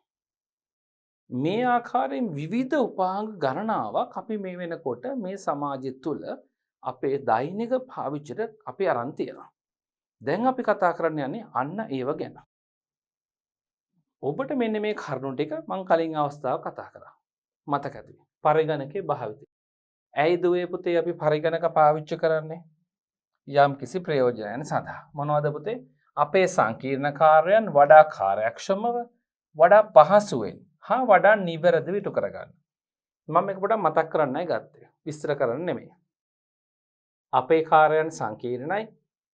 මේවා අපි තනියෙන් කරන්න ගියාම අපහසුතාවය තියෙනවා, වැරදි ඇති වෙන්න පුළුවන්, ප්‍රමාද වෙන්න පුළුවන්. අන්න ඒ නිසා අපි ඒවා කාර්යක්ෂමව ඉතා පහසුවෙන් හා තා නිවැරදිව කරගන්න තමයි පරිගණක සහ පරිගණකමය උපාංග පාවිච්චි කරන්නේ. ඔන්න ඕක හොඳට මතක තියාගන්න. දැන් බලමු මොනවද මේ පාවිච්චි කරන අවස්ථා කියලා. නිහිත පරිගණක සහිත උපාංග. ඔන්න අලුත් වචනයක් ඔබට දැන් එකතු වෙනවා. මොකක්ද පුතේ? නිහිත පරිගණක. මොනවද පුතේ මේ නිහිත පරිගණක සහිත උපාංග කියන්නේ? විශේෂ වචනයක් තමයි මෙතන නිහිත පරිගණක කියන්නේ. අපි මේවට කියන embedded කියලා. මේ ඉංග්‍රීසි වර්ඩ් එක තේරුම් ගන්න ලේසි. embed කරලා, නිහිත කරලා. මොකක්කෝ කාර්යයක් කරන්න සකස් කරන උපාංගයකට පරිගණකමය තාක්ෂණයත් embed කරාම එම උපාංගය, එම යන්ත්‍රය අපි බලාපොරොත්තු වුණාට වඩා හොඳ කාර්යක්ෂමතාවයකින් වැඩ කරනවා. මෙහෙම හිතන්න. මේ උපකරණ දිහා බලන්න. මේ ඔබ සාමාන්‍ය ජීවිතයේ හමු වෙන උපකරණ. මේ උපකරණ සහ පරිගණකය අතර තියෙන සම්බන්ධය මොකක්ද මගේ දුවේ පුතේ? ඔබ දන්න කාර් එකක් තියෙනවා. මෝටර රථයක්. මෝටර රථේ පරිගණකයක් හයිලා තියෙනවද කීබෝඩ් එකක් මවුස් එකක් එක? නෑ, එහෙම නෑ. වොෂින් මැෂින් එකේ රජිස්ට්‍රෝදන යන්ත්‍රයේ එහෙම පරිගණකයක් සවි කරලා තියෙනවද? එහෙම නැත්නම් මේ අතේ බඳින ඔරලෝසුවට තව පරිගණකයක් හයි කළා මෙහෙම ලොකුවට තියෙනවා. එහෙමත් නැහැ. පාරේ තියෙන ට්‍රැෆික් ලයිට් එක නෑ, එහෙම නෑනේ. පාර ට්‍රැෆික් ලයිට් කණු වල පරිගණක හයි කරලා නෑනේ. නෑ. මේව නම් දන්නව නේද? ඔබ දැකලා ඇත්තති සමහර අය, ගොඩක් අය. කම්පියුටර් ගේම්ස් ප්ලේ කරන්න ගියා. ටිකක් ඇඩ්වාන්ස් උපාංග තියෙනවා මේවයි. ඉහළ මට්ටමේ. බලමු. නිහිත පරිගණක කියන්නේ පුතේ මෙන්න මේ මගේ වම් පැත්තෙන් තිබෙන මේ තියෙන පුතේ මයික්‍රොචිප් එක. මම මේකට කියනවා මයික්‍රොචිප්. MICROCHIP මයික්‍රොචිප් එක. මේකටම කියන පුතේ මයික්‍රෝ ප්‍රොසෙසර් කියලා. අපි කලින් ඉගෙන ගත්තා ප්‍රොසෙසර් කියලා. එහෙම නැත්නම් මං සිංහලෙන් කියන පුතේ මොකක්ද සකසනය කියලා. පරිගණකයේ සකස් කිරීම කරන්න මෙයා නිසා. දැන් මෙයාට තව කැලලක් එකතු කරනවා. මෙයා ගොඩාක් කුඩා නිසා මං කියනවා ශුද්‍ර සකසනය කියලා. ශුද්‍ර සකසනයේ චිප් එකක් විදිහට තියෙන්නේ. මෙන්න එයා. පැහැදිලි නේද? එහෙනම් මෙන්න මයික්‍රෝ චිප් එක තියෙනවා. මේ වචන අල්ලගන්න. ඔබට හරි ලේසි. ඔබට මේක ඉගෙන ගන්න පුළුවන්. grade 6 දරුවෝ හරීම කුතුහලෙන් ආසාවෙන් ඉන්නේ මේ පුංචි පුංචි කැලේ ඉගෙන ගන්න. ඒ නිසා මම දන්නවා මේ වයස තමයි. මේක හොඳටම ඉගෙන ගන්න පුළුවන් වයස. ඔබට හොඳටම පහසුවෙන් මේක අල්ලගන්න පුළුවන්. මේ තියෙන්නේ මයික්‍රෝ කන්ට්‍රෝලර් එකක්. ශුද්‍ර පාලක උපාංගයක්. මම කියන්නම් කවුද කියලා. Micro controllers. අපි සාමාන්‍ය විහාරයේ මේකට කියනවා ICs කියලා. IC එකක්. එතකොට මම මෙතන වචන ලියන්නම් පුතේ. Micro controller. මම සිංහලෙන්ත් කියන්නම්. ශුද්‍ර පාලකය. මේ විවිධ හැඩතලවල තියෙනවා. එහෙනම් මෙයා ගැන දන්නවා. මෙයා ගැනත් දන්නවා. මෙන්න මේ අර ලොකු පරිගණක නැතුව ඩෙස්ක්ටොප් ලැප්ටොප් පරිගණක නෙවෙයි මේ දීලා තියෙන උදාහරණයක් වශයෙන් ගත්ත මේ උපාංග ටික ගත්තොත් මේ වාහනයේ වොෂින් මැෂින් එක රිස්ට් වොච් එක පිකම් ට්‍රැෆික් කන්ට්‍රෝල් ඉන් ලයිට් ගේම් කන්ට්‍රෝලර් මේ වගේ උපාංග තුල මෙන්න මේ චිප්ස් හයි කරලා තියෙනවා. මේ ඔක්කොම චිප්ස් වශයෙන් සලකන්න. පුංචි චිප්ස්. එතකොට මේවා මේ උපාංග තුල සවි කරනවා. එතකොට එම්බඩ් කරනවා. අන්න දැන් තේරෙනවා නිහිත වෙනවා. ඒ කරලා මේ උපාංග වල කාර්යක්ෂමතාවය වැඩි කරන්න බලනවා. නිර්වද්‍යතාවය වැඩි කරන්න බලනවා. වේගය වැඩි කරන්න බලනවා. දැන් ඔබට තේරෙනවා. පහසුවෙන් හසුරවන්න පුළුවන්. උදාහරණයක් ලෙස අපි මේ මෝටර රථය හිතමු. මෝටර රථයේ සෙන්සර්ස් හයි කරනවා. සංවේදක. ඔබ සෙන්සර්ස් ගැන දන්නවනේ. ආලෝකය හඳුනා ගන්නවා. ආලෝක සංවේදක. තාපය හඳුනා ගන්න. උෂ්ණත්වය අඩු වැඩි වීම. තාප සංවේදක. නැත්නම් උෂ්ණත්ව සංවේදක. ආර්ද්‍රතාවය හඳුනා ගන්න පුළුවන්. නේද? අපේ AC මැෂින්ස් එහෙම වහලා ඇති. ඒතර මෙන්න මේවයි. අන්නේ යම්කිසි දේවල් හඳුනගෙන ඒවාට අනුව ප්‍රතිචාර දක්වන්න. ඔටෝමැටිකලි AC on වෙනවා. කායක. කවුරු කෙනෙක් අපි කායක නවත්තලා ලොක් කරලා තියෙනලක ටච් කරොත් ගලවන්න කඩන්න හැදුවොත් ඒ ටච් එක අඳුනගෙන සෙන්ස් කරලා සවුන්ඩ් එක දෙනවා. මේ වගේ මූලික තැන ඉඳලා ඔබ දන්නවද සමහර මෝටර රථ තියෙනවා රියදුරාට ගොඩක් ලොකු ට්‍රැෆික් ජෑම් මේක වාහන තදබදයක ගමන් කරද්දී බ්‍රේක් පාගනකොට හරි මහන්සි තෙහෙට්ටුයි. ඒ වලට පුළුවන් ඔටෝ ඩ්‍රයිවිං ඔප්ෂන් එක දාන්න. අන්න ඒ වෙලට මෙවැනි මයික්‍රොචිප් එකක් හෝ මයික්‍රෝ කන්ට්‍රෝල් එකක් තමයි මේ මෝටර රථය පාලනය කරන්නේ. එයා තමන්ගේ වටේ තියෙන සංවේදක සෙන්සර්ස් වලින් හරියට පාර අඳුරගෙන ඉස්සරහින් තියෙන වාහනත් අතර පරතරයක් තබාගෙන ඔටෝමැටිකලි ස්වයංක්‍රීයව බ්‍රේක් තද වෙමින් ලිහිල් වෙමින් කාගවත් වද්දන්නතු ඉස්සරහට යනවා. රියදුරාට ඔටෝ ඩ්‍රයිවිං ඔප්ෂන් එක දාලා පාඩුවේ ඉන්න පුළුවන් අත් දෙක මැදගෙන. තේරුණාද? එතකොට මෙය නිහිත පරිගණක සහිත උපාංගයක්. embedded computer system එකක් තියෙනවා. හරි නේද? වොෂින් මැෂින් එක ගත්තොත් අපි රෙදි ටික දාලා ජලයේ උෂ්ණත්වය තීරණය කරලා ජල පරිමාව මට්ටම තීරණය කරලා රෙදි වල ප්‍රමාණය තීරණය කරලා කාලය තීරණය කරලා සේදුම් වාර ගණන තීරණය කරලා මේ තීරණය කරනවා කියන්නේ මෙහි තිබෙන ඩිස්ප්ලේ එකක අපට පුළුවන් මේවා සිලෙක්ට් කරන්න බටන්ස් වලින් ඩිස්ප්ලේ එක බලාගෙන සිලෙක්ට් කරනවා. පුංචි ඩිස්ප්ලේ එකක් තියෙනවා බොහෝ විට මේ. එතකොට මේ අපි දෙන දත්ත ටික අරගන්නවා. අරගෙන පියවරෙන් පියවර ජලය ගන්නවා. අපි වොෂින් පවුඩර් ටික නැත්නම් සේදුම් කුඩු දාන්න ඕන. ජලය එයා ඔටෝමැටිකලි ගන්නවා. රෙදි ටික සෝදනවා. ඔටෝමැටිකලි ජලය ඉවත් කරනවා. ඊට පස්සේ ඉවත් වුණාද බලලා ආපහු ජලය පුරව ගන්නවා. ආයසරයක් සෝදනවා. එහෙමම කීප වතාවක් කරලා ඊට පස්සේ ඒක ආපහු හීට් කරලා වේලලා තමයි කාර්යය අවසන් කරන්නේ. පියවරෙන් පියවර සියලුම කාර්යයන් ටික තනියම වොෂින් මැෂින් එක කර ගන්නවා. මේ වගේ ශුද්‍ර සකසනයක් හෝ ශුද්‍ර පාලකයක උදව්වෙන් තමයි මෙයාලා තමයි මෙහෙවන්නේ. දැන් දුවල පුතාලට තේරෙනවා මේක මොකද්ද වෙන්නේ කියලා. නිහිත පරිගණක සහිත උපාංග කියන්නේ මොනවද කියලා තේරෙනවා. අර අපි ඉගෙන ගත්ත ඩෙස්ක්ටොප් ලැප්ටොප් පරිගණක වගේ එම පරිගණක වලට යම් හැකියාවක් අරගෙන මේ උපාංග වලට තියලා. අපි ගත්තොත් මේ රිස්ට් වොච් එක පරිසරයේ උෂ්ණත්වය කියනවා, දිනේ වේලාව සාමාන්‍ය විදිහට කවුන්ට් කරනවා. සමහර වොච් තියෙනවා හાર્ට් පල්ස් එක කියනවා. ඔව් අතේ බැඳගෙන ඉන්නවා හાર્ට් පල්ස් එක කියනවා. හදවත ගැහෙන වාරය ගණන මැනලා කියනවා. තව පුළුවන් පුතේ තව රිස්ට් වොච් තියෙනවා. අපේ මොබයිල් ෆෝන් එක සාක්කුවේ තියෙද්දි කෝල් එකක් ආවොත් මෙතනින් ටච් කරලා අපිට ආන්සර් කරන්න පුළුවන්. කෝල් එක රිජෙක්ට් කරන්න හරි කෝල් එක ඇක්සෙප්ට් කරන්න හරි. ඒ කියන්නේ කෝල් එකට ආන්සර් කරන්න හරි ඒක විසන්ධි කරන්න හරි පුළුවන්. මේ මයික්‍රෝ කන්ට්‍රෝලර් එකකින් පාලනය වන රිස්ට් වොච් එකක් එත වේලාවේ සාක්කුවේ තියෙන ස්මාර්ට් ජංගම දුරකථනයත් එක්ක සම්බන්ධ වෙනවා. දැන් අපිට හිතා ගන්න පුළුවන්. ට්‍රැෆික් ලයිට් ගත්තත් එහෙමයි. තේරුණා නේද? එහෙනම් දුවේ පුතේ නිහිත පරිගණක සහිත උපාංග කියන්නේ මොනවද කියලා ඔබට ඉතා මැනවින් තේරෙනවා. මෙන්න මේ තාක්ෂණය සම්පූර්ණයෙන්ම එම්බඩ් කරලා තියෙනවා දුවේ පුතේ මෙන්න මේ උපාංග වෙත. එහෙම කරලා තමයි මේ උපාංග වඩා කාර්යක්ෂම හා වඩා නිවැරදි අවුට්පුට් එකක් දෙන ආකාරයෙන් සකස් කරලා නිර්මාණය කරලා තියෙනවා. මම මෙතන ගත්තේ දුවේ පුතේ ඊටාම සරල පුංචි උදාහරණ කීපයක් විතරයි. මේ වගේ උපකරණ දහස් ගාණක් මේ වන විට ලෝකෙ නිර්මාණය කරලා පාවිච්චි වෙනවා. ඔබ හොඳට ඉගෙන ගන්න. හොඳ දැනුමක් උගත්කමක් අරගන්න. ඔබ වැඩිහිටියෙක් වෙනකොට මීටත් වඩා කාර්යක්ෂම හොඳ එම්බෙඩඩ් සිස්ටම්ස් නැත්නම් නිහිත පරිගණක උපාංග පාවිච්චි කරන්න පුළුවන්. හොඳට ඉගෙන ගන්න ඕන. හරි. එහෙනම් ඒ කොටසත් අපි කතා කරලා ඉවරයි දුවේ පුතේ. මා කලින් කිව්වා වගේ මේ තියෙන්නේ පරිගණකමය තාක්ෂණය ප්‍රායෝගික ලෝකේ පාවිච්චි වෙන ස්ථාන. අපි ඒවා තව දුරටත් කතා කරලා බලමු. පරිගණකයේ භාවිතය.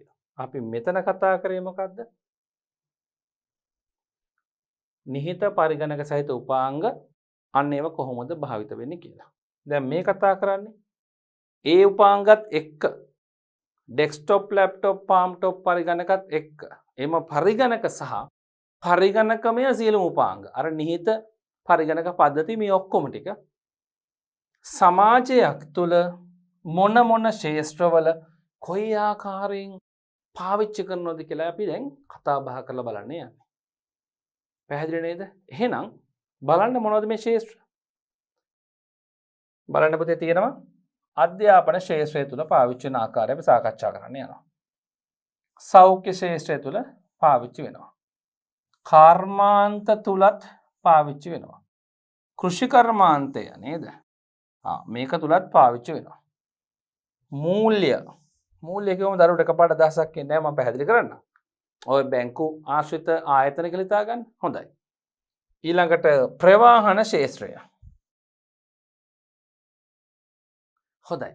එහෙනම් දුවේ පුතේ අපි බලමු කොහොමද පරිගණක හා දැන් මේ කිව්ව විදිහට පරිගණක හා පරිගණකමය උපාංග සමාජයේ විවිධ ශේෂ්ත්‍ර තුල පාවිච්චි වෙලා තියෙන කියලා එකින් එක අරගෙන බලමු.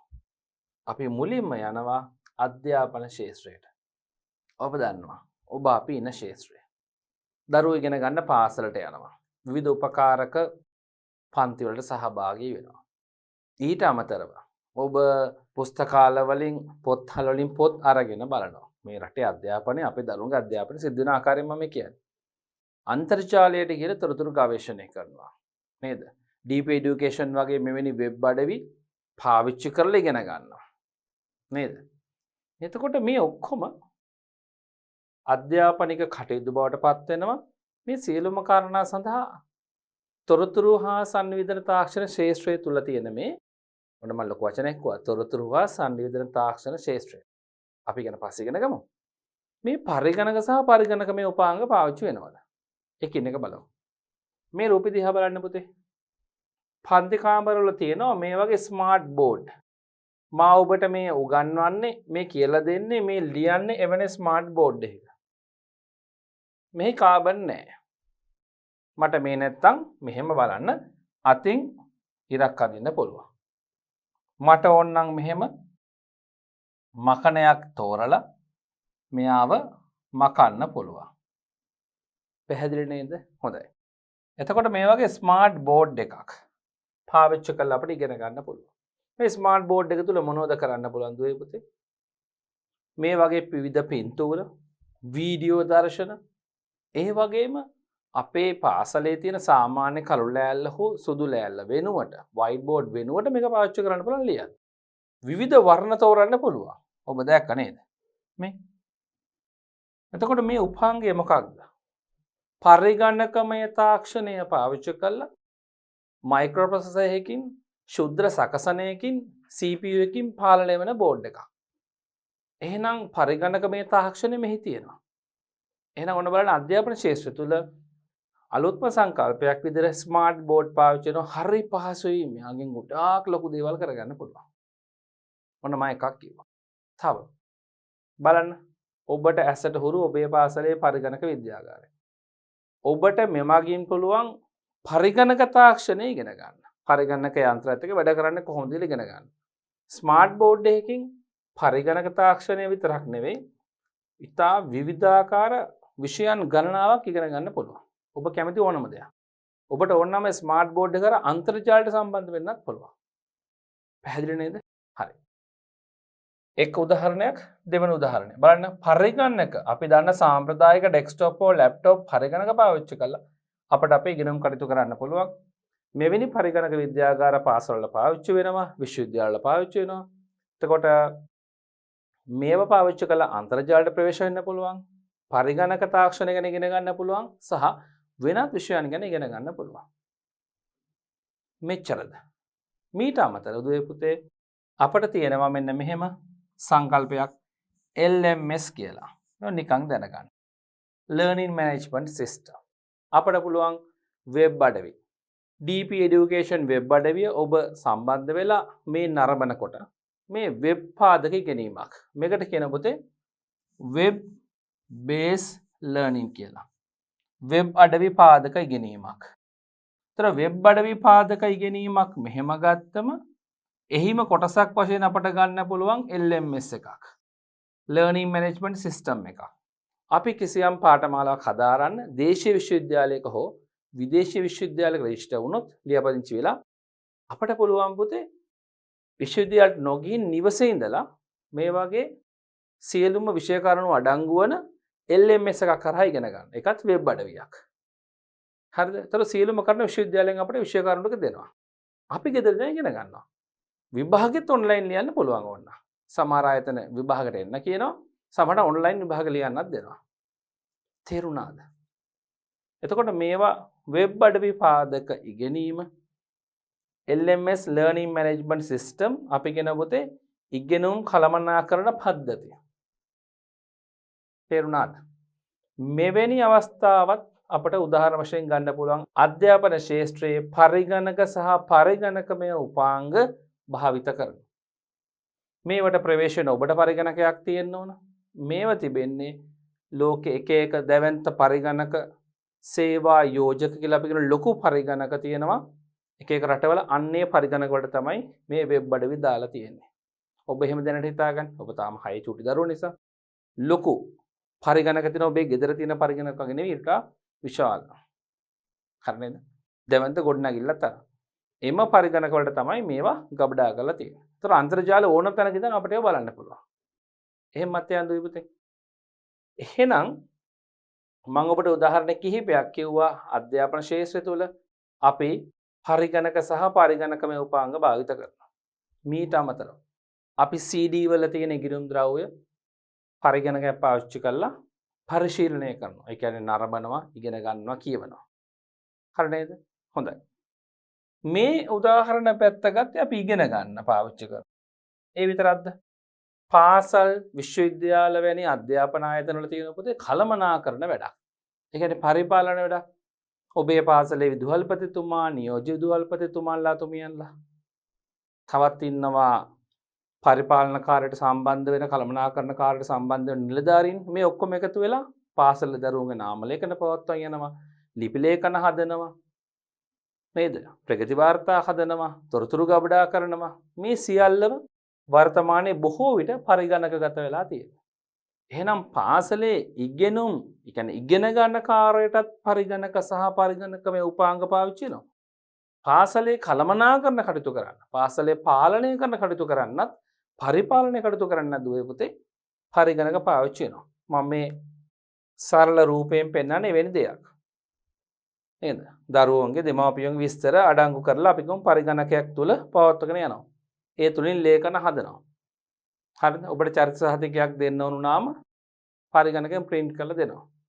මෙන්න මේ වගේ සුළු කාර්යයදලා පළාත් අමාත්‍යාංශයට නැත්නම් අමාත්‍යාංශයට දෙපාර්තමේන්තුවට ලේඛන යැවීම පාසලෙන් කරන්නේ මෙම පරිගණක පාවිච්චි කළා. විද්‍යුත් තැපෑල පාවිච්චි කළා යවන්න පුළුවන්.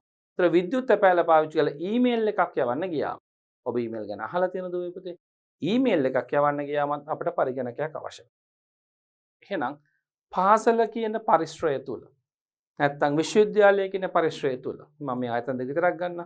මෙවැනි අධ්‍යාපන ආයතන තුල පරිගණක සහ පරිගණකමය උපාංග සෑහෙන පාවිච්චි වෙනවා. උදාහරණ කිහිපයක් මම දරුවන්ට කිව්වා. අපි දැන් බලමු එවැනි තවත් ශාස්ත්‍රයක්. සෞඛ්‍ය ශාස්ත්‍රය. මේ මොකක්ද තියෙන්නේ පුතේ? පුංචි කාලේ උණ කටුවක් තිබ්බා.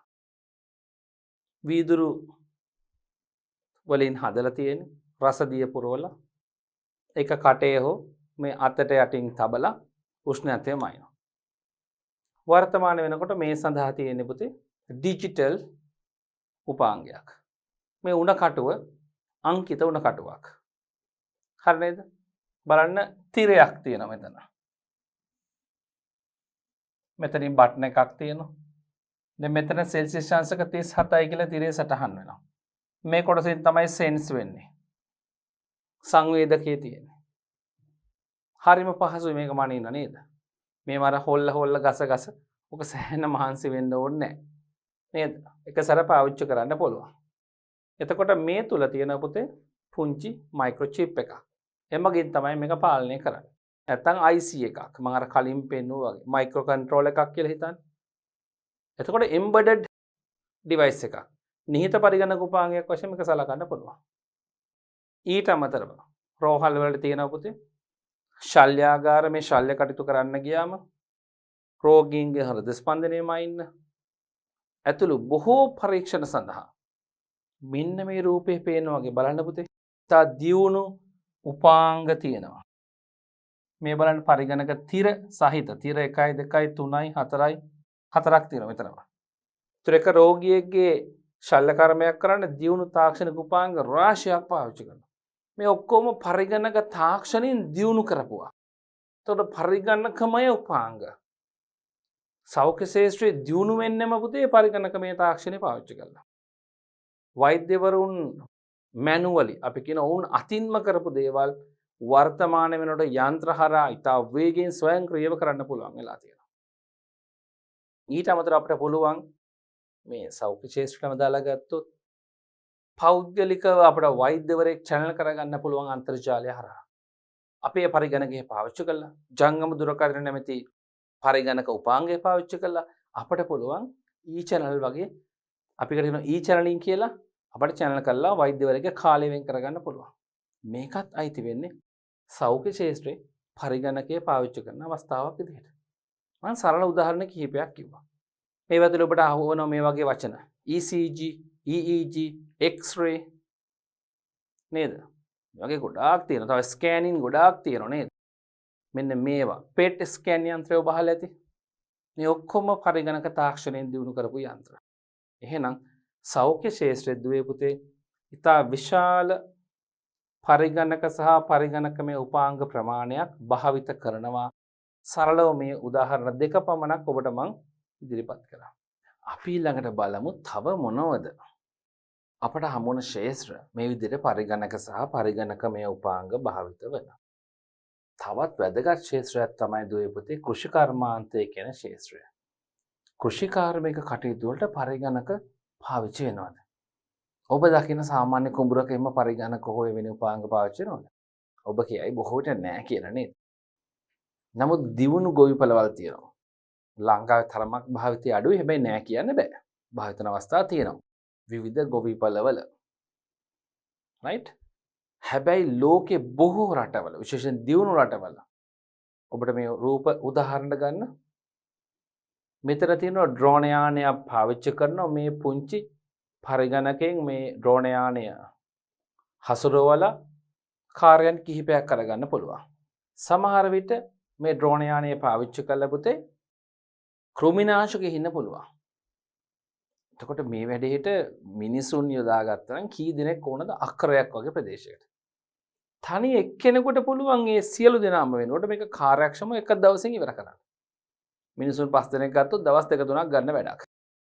මෙයා වේගයෙන් හසුරවලා තොර මෙයා එහෙම යන්න ඕනේ නැහැ. වියදම අඩු වෙනවා, පිරිවැය අඩු වෙනවා නේද? කාර්යක්ෂමතාවය වැඩි. එතකොට වගාවෙන් ලබන පුළුවන් ලාභය වැඩි. ඩ්‍රෝන් යානයක් වෙනුවෙන් එක සැරයක් වියදම් කරන්න විතරයි තියෙන්නේ. ඒ වගේම කෘමීන් පාලනය කරන්න නැත්නම් කෘමීන් එලවන්න. ඒ කටයුතු සඳහාත් ඩ්‍රෝන් යාන පාවිච්චි කරන්න පුළුවන්. වගාබීම නිරීක්ෂණය කරන්න ඩ්‍රෝන් යාන පාවිච්චි කරන්න පුළුවන්. තව පොහොර යෙදීම් සහ වගාව පළදාව නිලින අවස්ථාවන් ගැන බලා ගන්න අපට ඩ්‍රෝන් යාන පාවිච්චි කරන්න පුළුවන්. එහෙනම් එවැනි අවස්ථාවට උදාහරණ තමයි මේ තියෙන්නේ. ඒ කියන්නේ කෘෂිකර්මාන්ත ශාස්ත්‍රයට පරිගණක සහ පරිගණකමය උපාංග පාවිච්චි වෙනවා. මේ ඩ්‍රෝන් යානේ ඇත්තටම අපි කලින් කතා කරා වගේ නිහිත පරිගණක පද්ධතියක්. පරිගණක තාක්ෂණය එම්බෙඩ් කරලා තියෙන්නේ. මයික්‍රෝ කන්ට්‍රෝලර්ස් වලින් මේක පාලනය වෙන්නේ. හරි නේද? රයිට්. පහළ තියෙන පින්තූරේ බලන්න පුතේ ගෝව වගාවක් තියෙන්නේ. ලංකාවේ අපි දකිනවා මේ ගෝව ගෙඩියෙන් ගෙඩිය කපලා ගන්න. සේවකයෝ ගණනාවක් පාවිච්චි කරලා. සෑහෙන වෙලාවක් පුද්ගලයෙක් ගොඩක් පාවිච්චි කරාම ලොකු වියදමක් දරන්න වෙනවා. බලන්න මෙතන මේ හුඟක් අය බලන්න වගේ ඇවිල්ලා ඉන්නේ. එක යන්ත්‍රයකින් එක සැරේට මේ බලන්න පුතේ පේලි 1යි 2යි 3යි 4යි 5යි 6ක්. පේලි 6ක් මෙහෙම කපාගෙන ගලවගෙන යනවා. කොච්චර පහසුද නේද? බලන්න පස එක මට්ටමට මේ යන්ත්‍රයෙන් කපාගෙන යනවා. එතකොට එක ලියද්දෙන් ලියද්දට නැත්තම් කොටසෙන් කොටසට බොහොම වේගයෙන් කපන්න පුළුවන්. ඔබට පේන මේ ප්‍රමාණය කපන්න මිනිසුන් කී දෙනෙක් අවශ්‍ය වෙනවද? කොතරම් වෙලාවක් ගත වේද? මේ තමයි මේ යන්ත්‍රයට පුළුවන් හරියටම මේ යන්ත්‍රය මොකද වෙන්නේ? සාමාන්‍ය ට්‍රැක්ටරයක් වගේ නෙවෙයි. හරියටම ඒ ගෝව ගෙඩි වල මට්ටම කැපෙනන මට්ටම තීරණය කරන්න කන්ට්‍රෝලර්ස් පාවිච්චි කරනවා. මෙතනින් ඔබට ගිහිල්ලා තවත් දියුණු අස්වැන්න නෙලන උපකරණ තියෙනවා. මේව පරිගණක තාක්ෂණය එම්බඩ් කළ හදපු උපාංග. මීටත් අමතරව තව තියෙන දුවේ පුතේ කෘමීන් පාලනය කරන, ඒ කියන්නේ කෘමීන්ගේ පැමිණීම ස්වයංක්‍රීයව බලලා කෘමීන් පාලනය කරන පද්ධති තියෙනවා. එයාට පුළුවන් විවිධ ශබ්ද තරංග ඇති කරන්න. ඒවා කෘමීන්ට අහිත කරයි. කෘමීන් ඒවට කැමති නැහැ. ශබ්දයට අමාරුයි. ශබ්ද තරංග හරහා කෘමීන් එලවලා දානවා. මිනිස්සුන්ට ශබ්ද තරංග ඇහෙන්නෙත් නැහැ. තා සියුම්. ඔබ දන්නවා ඔබට ඉහළ පන්තිවල ඉගෙන ගන්න පුළුවන් සතුන්ට ශබ්ද තරංග ඇහෙන විදිහයි පරිමාවයි අපට ඇහෙන පරිමාවයි වෙනසක් තියෙනවා. මෙන්න මේක පාවිච්චි කරලා කරන්න. ඒතර කෘමීන් එන වෙලාවට විතරයි මේක ක්‍රියාත්මක කරන්නේ. ඒකට මයික්‍රෝ චිප් එකක් හෝ මයික්‍රෝ කන්ට්‍රෝලර් එකක් පාවිච්චි කරනවා. ස්වයංක්‍රීයව ජල සම්පාදනය කරන්න මේ වෙනකොට තාක්ෂණය පාවිච්චි කරන පරිගණක මේ තාක්ෂණය දැවැන්ත ගොවිබිම් වල මිනිස්සු අර අපේ සාම්ප්‍රදායික ක්‍රමයට දුවේ පුතේ අර ලියද්ද කපලා නේද? ලියද්දෙන් කොටසක් කපලා වක්කඩ හදලා වක්කඩෙන් වතුර අරගෙන ඒ ක්‍රමයට එහා ගිහිල්ලා ජලය ඉතා මැනවින් අපතේ නොයන්න කළමනාකරණය කරගන්නවා මේ මයික්‍රෝ කන්ට්‍රෝලර් සහ මයික්‍රෝ චිප්ස් නැත්නම් ශුද්ධ සකසන සහ ශුද්ධ පාලක පාවිච්චි කරලා යන්ත්‍ර ආධාරයෙන් ජලය කළමනාකරණය කරනවා. අපි කෘෂි කර්මාන්තය කිව්වොත් මෙතනට සීමා වෙන්නේ නැහැ. දීවර කර්මාන්තයේ සත්ත්ව පාලනය. එතන සතුන්ව ඔවුන්ට පුංචි චිප්ස් හයි කරලා ඔබ දන්න විශාල දැවැන්ත අක්කර ගානක ඔවුන්ට කෑම කන්න නිදහසේ සැරිසරන්න දෙනවා. අවසානයේ ඔවුන් එකතු කරගන්න හවසට ඔවුන් ඉන්න තැන් බලා ගන්න පාවිච්චි කරනවා පුංචි ස්මාර්ට් ජංගම දුරකථන වගේ. ඒතර මේකේ තාක්ෂණයෙන් පෙන්නනවා ඔවුන්ට සවි කරපු චිප්ස් වලින් ඔවුන්ට බෙල්ට් දාලා සවි කරපු චිප්ස් වලින් කොතනද ඉන්නේ, කී දෙනෙක් දැනට ඇවිල්ලා ඉන්නව, කී දෙනෙක් ඇවිල්ලා නැද්ද ඇතුළට මේව බලා ගන්න පුළුවන්. හරි නේද? ඒ වගේම ඔවුන් සමහරලාට සීමාවෙන් ඔබට යනවා නම් ඔවුන් ගැන යම් පාලන මැදිරියකට දැවැන්ත ගොවිපලක පාලන මැදිරියට දැනුම් දෙන ආකාරයේ ක්‍රමවේද හදලා තියෙනවා. මයික්‍රෝ කන්ට්‍රෝලර්ස් පාවිච්චි කරලා. ඊට අමතරව ඔබ දන්නවා GPS තාක්ෂණය. ලෝකේ අපි යම් තැනක ඉන්නවා නම් කොතනද අපි ඉන්නේ කියලා බලා ගන්න පුළුවන් GPS තාක්ෂණයක් තියෙනවා. අපි ජියෝග්‍රැෆිකල් පොසිෂන් එක හොයන සිස්ටම් එක. මෙන්න මේ වයින් පුළුවන් දීවර කර්මාන්තයේ දෙන බෝට්ටුවකට තමන් අර දැවැන්ත සාගරේ ඉන්න තැනක් හොයාගන්න බැරි සාගරේ කොතනද ඉන්නේ කියලා පහසුවෙන් බලා ගන්න. එහෙනම් මේ කෘෂි කර්මාන්තයේ තුල දීවර කර්මාන්තයේ ඇතුළු සත්ත්ව පාලනය ඇතුළු කෘෂි කර්මාන්තයේ තුල බොහෝ තැන්වල දුවේ පුතේ ඔබ දන්නවා පරිගණක සහ පරිගණකමේ උපාංග පාවිච්චි කරනවා. මේ හැම ශේෂ්ත්‍රයකම විද්‍යුත් තැපැල් පාවිච්චි කරනවා. ස්මාර්ට් ජංගම දුරකථන පාවිච්චි කරනවා. ඔවුන්ගේ sannivedana කටයුතු පහසු කරගන්න. එමෙම ශේෂ්ත්‍රවල. පැහැදිලි නේද? හොඳයි දුවේ පුතේ. අපි එහෙනම් ඉක්මනට යමු ඊළඟ ශේෂ්ත්‍රය වන කර්මාන්ත ශේෂ්ත්‍රය තුල. කර්මාන්ත ශේෂ්ත්‍රය ඔබ දන්නවනේ. ඉදිකිරීම කර්මාන්ත තියෙනවා. නිෂ්පාදන කර්මාන්ත තියෙනවා. නේද? මෙන්න මේ වගේ කර්මාන්ත ශේෂ්ත්‍රය තුල කොහොමද පරිගණක සහ පරිගණකමේ උපාංග පාවිච්චි වෙන්නේ කියලා බලන්න. මම ඉස්සෙල්ලා බලන්න ඔය කියන ඔබට මේ පහළ තියෙන පින්තූරය. බලන්න මෝටර රථ නිෂ්පාදනය කරනවා. මිනිස්සු ඉන්නවද පේන්නේ? මේ ඈතින් ඉන්න එක්කෙනෙක්. මෙන්න මෙතන එක්කෙනෙක් ඉන්නවා. ඒ හැරෙන්න මට මේ හැරේ කවුරුත් පේන්නේ නැහැ. රොබෝවත් තමයි තියෙන්නේ. මේවට කියනවා ලයින් කියලා පුතේ. ප්‍රොඩක්ෂන් ලයින් කියලා ගන්නවා. නේද? නිෂ්පාදන කාර්ය පටියක් දිගේ අපි කියන නිෂ්පාදන පටි කියලා පටියක් දිගේ කොටසින් කොටස ඉස්සරහට යද්දි අර දෙපැත්තේ තියෙන අත් වලින් මේකට කොටස් එකතු කරලා අවසාන කෙලවරේ සම්පූර්ණ වාහනයක් තමයි එළියට එන්නේ. මේ ඔක්කොම පුතේ පරිගණකගත කරලා තියෙන්නේ. ඒ ලැබෙන උපදෙස් අනුව පරිගණකෙන් ලැබෙන උපදෙස් අනුව තමයි මේ අත් වැඩ කරන්නේ. බලන්න අත් කීයක් තියෙනවද? ආම්ස් ගොඩක් තියෙනවා. මේ ආම්ස් වලින් සැකිල්ලේ ඉඳලා සම්පූර්ණ දොරවල් හයිකල් ඇතුළේ ලයිට් සයිකල් මේ ඔක්කොම ටික සියුම්ම කොටස් සමහර ඒවා හැරෙන්න සමහර සියුම්ම කොටස් මිනිසු කරන්න බැරි ඒවත් මෙයාල කරනවා සම්පූර්ණ වාහනයක් නිර්මාණය කරනවා මේ විදිහට පරිගණක අනුසාරයෙන් ඉස්සර වගේ අතින් හදා මේ ලෝකේ අවශ්‍ය වාහන ඉල්ලුම සම්පූර්ණ කරන්න බැහැ ආයතන වලට. ඔවුන් මේ වගේ අපි කියමු ප්‍රොඩක්ෂන් ලයින් නැත්නම් නිෂ්පාදන පටි ක්‍රමය පාවිච්චි කරලා දෙනවා වේගයෙන් නිෂ්පාදන කටයුතු කරන්න. මේ පරිගණක සම්බන්ධ කරලා ක්‍රියාත්මක වෙන්නේ. අපි යමු උඩේකට බලන්න මෙහි කිසියම් අලුතෙන්ම උපාංග නිෂ්පාදනය කරනවා. එහි සැලැස්ම සකස් කරනවා. යම් සැලැස්ම වෙනස්කම් කරනවා. ඒ සඳහා පරිගණක පාවිච්චි කරනවා. දෙවන්ත සිමෙන්ති නිෂ්පාදන නැත්නම් රසායනාගාර කම්මලක් මේවයි සමස්ත පද්ධතිය මිනිසුන් එකින් එකට පාලනය කරන්නේ නැහැ. ඒවා පරිගණක අනුසාරයෙන් පාලනය වෙන්නේ. දෙවන්ත න්‍යෂ්ටික බලාගාර බලශක්තිය උත්පාදනය සඳහා වන න්‍යෂ්ටික බලාගාර අපේ දරු මේ වචන අහලා තියෙනවා. න්‍යෂ්ටික බලාගාර සම්පූර්ණයෙන් පරිගණක පාදක පද්ධති මගින් තමයි පාලනය වෙන්නේ. මිනිසුන් නෙවෙයි ඒවා සියල්ලම ස්වයංක්‍රීයව තමයි පාලනය වෙන්නේ. නේද? ලෝකෙ තියෙන විවිධ නිෂ්පාදන ආයතන ගත්තොත් තමන්ගේ නිෂ්පාදන කරන්න තමන්ගේ කර්මාන්තශාල සියල්ල පරිගණකගත කරලා තියෙනවා. එහෙනම් උඩ කර්මාන්ත ශේෂ්ත්‍රයේ පරිගණක සහ පරිගණකමේ උපාංග භාවිත වෙන අවස්ථාවන් හොඳට තේරෙනවා. අපි යමු වැඩි ගැඹුරකට යන්නේ නැතුව ඊළඟ ශේෂ්ත්‍රය ගැන. ප්‍රවාහන ශේෂ්ත්‍රය. බලන්න බුලට් ට්‍රේන්. වර්තමානයේ මේ බුලට් ට්‍රේන් ගොඩක බොහොමයක් බුලට් ට්‍රේන් වල නියමුවෙක් නැහැ. රියදුරෙක් නැහැ. ස්වයංක්‍රීයව ගමනාන්තර යනවා. නවත්තන්ව නියමිත ස්ටේෂන් වලදී නවත්තනවා. ඉතා වේගෙන් පැයට කිලෝමීටර් 350 400 වේගෙන් ගමන් කරනවා. හිතන්න කිලෝමීටර් 350ක් දුරේ ගමන් කරන පැය යන්නේ. ලංකාවේ ඉහළ පහළ කොන් දෙක අතර බුලට් ට්‍රේන් එකක් යයි පැයකට. නේද? හොඳයි. එහෙනම් මෙවැනි දියුණු දුම්රිය මේවා පාලනය කරන්න පුතේ පරිගණක ගත පද්ධති මගින්. මොකද මෙවැනි වේගවත් යන්ත්‍රයක් මේ දුම්රියක් මිනිසුන්ට ක්ෂණික හිතේට පාලනය කරන්න ඇත්තටම බෑ. පරිගණකයේ වැනි තත්පරයට මිලියන ගාණක් දහස් ගාණක් වැඩ කරන්න පුළුවන් උපකරණයක් ඕන මෙයාලව පාලනය කරන්න. මිනිස්සු හිතන පමාවට කිලෝමීටරයක් ගාණක් ගිහිල්ලා ඉවරයි. නේද? ඒ නිසා මෙවැනි වේගවත් ප්‍රවාහන සේවයකට හිමිකම් කියන්නම් පරිගණක පාදක පද්ධතියක්ම අවශ්‍ය වෙනවා.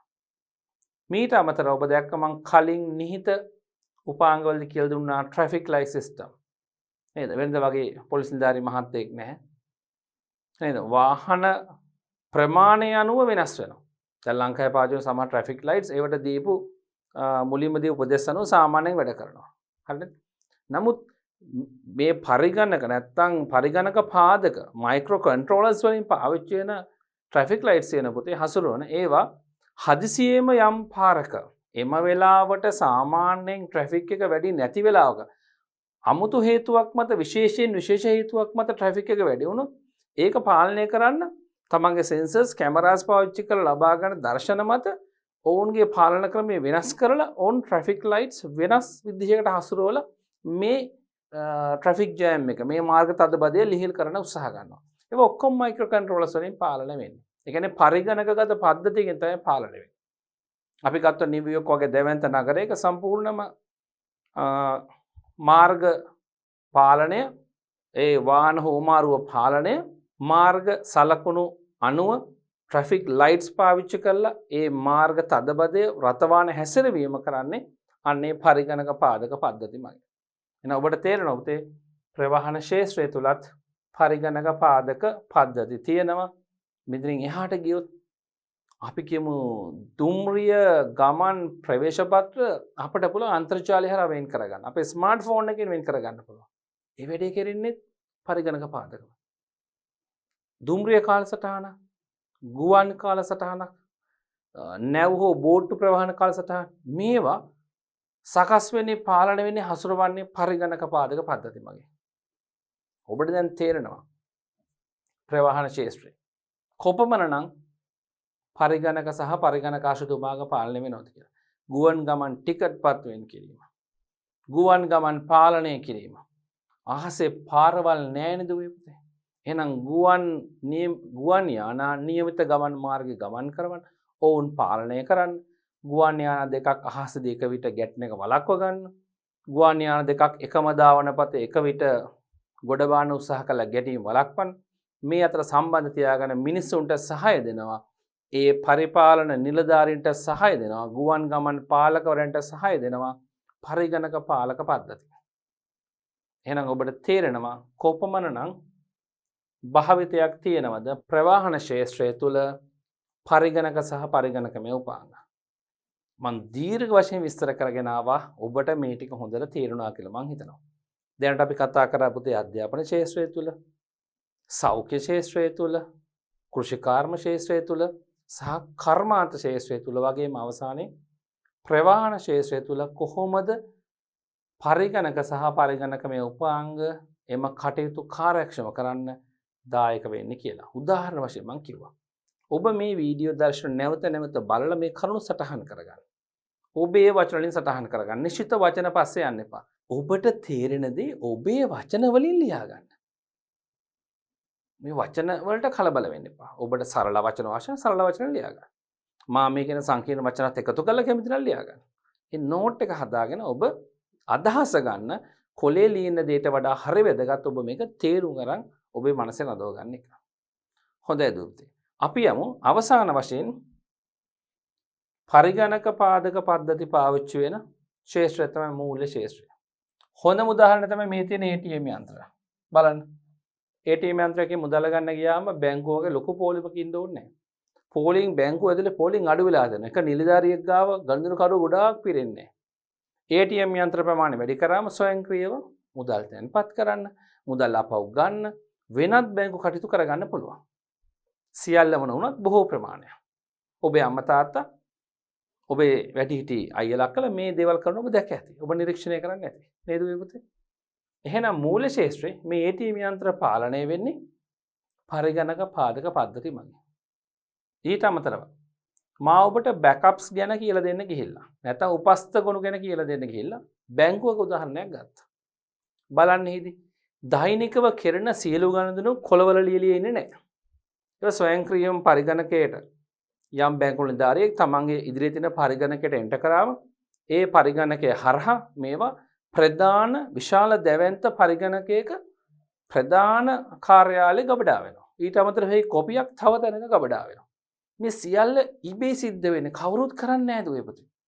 අර ප්‍රධාන කාර්යාලය තියෙන ප්‍රධාන පරිගණකයේ ගබඩා වෙන මොහොතේ මේ කොපියක් තව තැනක ගබඩා වෙනවා. මේව ඉබේ සිද්ධ වෙන්නේ. කොහොමද මේක වෙන්නේ? අර මං කිව්ව ශුද්‍ර සකසන CPU මගින් මයික්‍රෝ කන්ට්‍රෝලර්ස් මගින් තමයි මේව පාලනය වෙන්නේ. තව CCTV කැමරා මගින් නිරීක්ෂණය කරන මේ කටයුතු. ATM මැෂින් එක ගාව බැංකුව ඇතුලේ බැංකුවේ මුදල් ගණනය කිරීම පාරිභෝගිකයන්ට විශ්වාසදායී සේවාවක් ඇති වෙන්න ඒවා CCTV කැමරා වලින් නිරීක්ෂණය කරනවා. නිරීක්ෂණය කළේ අනුව පාලනය කරනවා. මෙන්න මේවා සිද්ධ වෙනවා පුතේ. මූල්‍ය ශේෂ්ත්‍රය අපි කියනවා බැංකුව ඇතුළු විවිධ සමාගම්. තව ඔබ දන්නවා ආයතනවල මේ වගේ සමාගම්වල මූල්‍යමය කටයුතු වලට අවශ්‍ය වෙන චෙක් පත් තියෙනවා. ඔබට මං කියලා දුන්නා. චෙක් පත් නිෂ්කාශන යන්ත්‍රයක් ගැන. හරි MICR එකක්. Magnetic Ink Character Reader එකක්. අන්න ඒ වගේ උපකරණයක් නිසා එක් දිනක් තුල චෙක් පත් දහස් ගාණක් නිෂ්කාශනය කරන්න පුළුවන්. මොකක්ද දුවේ නිෂ්කාශනය කරනවා කියන්නේ? එක බැංකුවක චෙක් පත වෙන බැංකුවකට ඉදිරිපත් කරලා තියෙනවා නම් ඒ අතර ගනුදෙනු පියවීම. එහෙම හිතන්න. සල්ලි ගෙවෙන්නේ මෙහෙන් වෙන බැංකුවක චෙක් එක ලියලා තියෙන්නේ. එතකොට මේ ගනුදෙනු පියවීම චෙක් පත් නිෂ්කාශනය කියලා හිතා ගන්න. එතකොට මේක ඉස්සර කරේ අතින්. එතකොට ගොඩක් වෙලා ගියා. ගොඩක් නිලධාරීන් ඉන්න ඕන. බැංකුවේ කට්ටිය එක තැනක ඇවිල්ලා වාඩි වෙන්න ඕන. එක එක බැංකුව වල අය ඉලෙක්ට්‍රොනිකව MICR යන්ත්‍ර පාවිච්චි කරාම Magnetic Ink Character Readers මේ යන්ත්‍ර පාවිච්චි කළා එක විනාඩියක් තුල සාමාන්‍යයෙන් චෙක්පත් 100ක් 200ක් වගේ නිෂ්කාශනය කරන්න පුළුවන්. ඒක කියවලා ගනුදෙනුව සම්පූර්ණ කරන්න පුළුවන් දවසට. එහෙනම් ඔබට තේරුණා පුතේ බැංකුව ඇතුළු මූල්‍ය ශේෂ්ත්‍ර දැන් මූලිකවම තේරෙන්නේ මුදල්මය ගනුදෙනු කරන ආයතන වල එකතුවක් තමයි මූල්‍ය ශේෂ්ත්‍රය කියන්නේ. අපි සාමාන්‍ය හදන ලීසින් සමාගම්, බැංකු සමාගම්, ඉන්ෂුරන්ස් සමාගම්, රක්ෂණ සමාගම් නේද? මේ වගේ ඔක්කොම එකතුවක්. මේකට එකතු වෙනවොත් වෙළඳ ව්‍යාපාර. වෙළඳ ව්‍යාපාර ඔබ දැකලා ඇති බාර්කෝඩ් රීඩර්ස් පාවිච්චි වෙනවා. මතකනේ අපි කතා කරා පරිගණකමය උපාංග.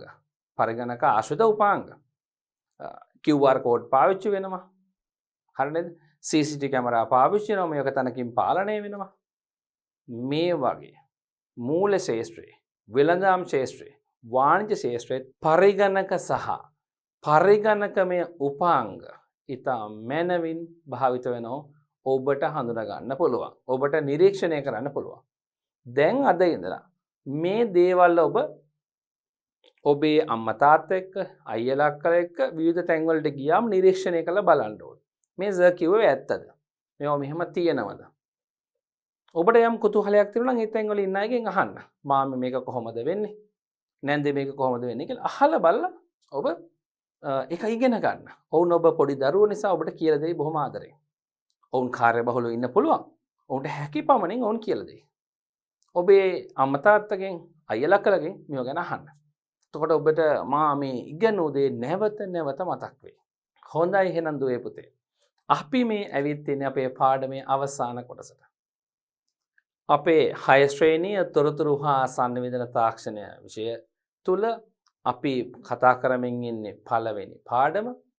පළවෙනි පාඩමේ කියවීම පොතට අදාළ පරිගණකයේ වැදගත්කමයි කතා කරමින් ඉන්නේ. ඒ තුලදී අපි පරිගණකයක් කියන්නේ මොකක්ද ඉගෙන ගත්තා. එහි ලාක්ෂණික ගුණාංග ඉගෙන ගත්තා. ඊට පස්සේ අපි පරිගණකයක සංරචක ඉගෙන ගත්තා. ඉන්පසු පරිගණක ප්‍රායෝගික භාවිත වෙන අවස්ථා, ශේෂ්ත්‍ර, නිහිත පරිගණක පද්ධති මෙන්න මේවා ගැන ඉගෙන ගත්තා. මේක පාඩම් කොටස් 4ක් තුල අපි ක්‍රමානුකූලව ඉගෙනගෙන දැන් අපේ දරුවෝ ලොකු දැනුමකින් සන්නද්ධ වෙලා ඉන්නේ අපේ 6 ශ්‍රේණියට 5 ශ්‍රේණියෙන් 6 ශ්‍රේණියට ආපු චූටි දූල පුතාලා. දැන් ඔයාලා දැනුමින් චූටි නෑ. දැන් ඔබට පරිගණක දැනුම. බය නැතුව පරිගණකයක් හා ඒ ආශ්‍රිත උපාංග බොහෝ ප්‍රමාණයක් පරිහරණය කරන්න දැන් දැනුම තියෙනවා. එහෙනම් අපි ඊළඟ පාඩම් කොටසෙන් මේ පාඩම මෙතනින් අවසන් වෙනවා. ඊළඟ කොටසෙන් අපි අපේ වර්ක් බුක් එකේ වැඩපොතේ තියෙන මේ පාඩමට දාලා සියලුම ප්‍රශ්න ටික සාකච්ඡා කරන්නයි යන්නේ. එහෙනම් ඒ කොටසෙන් හමු වෙමු.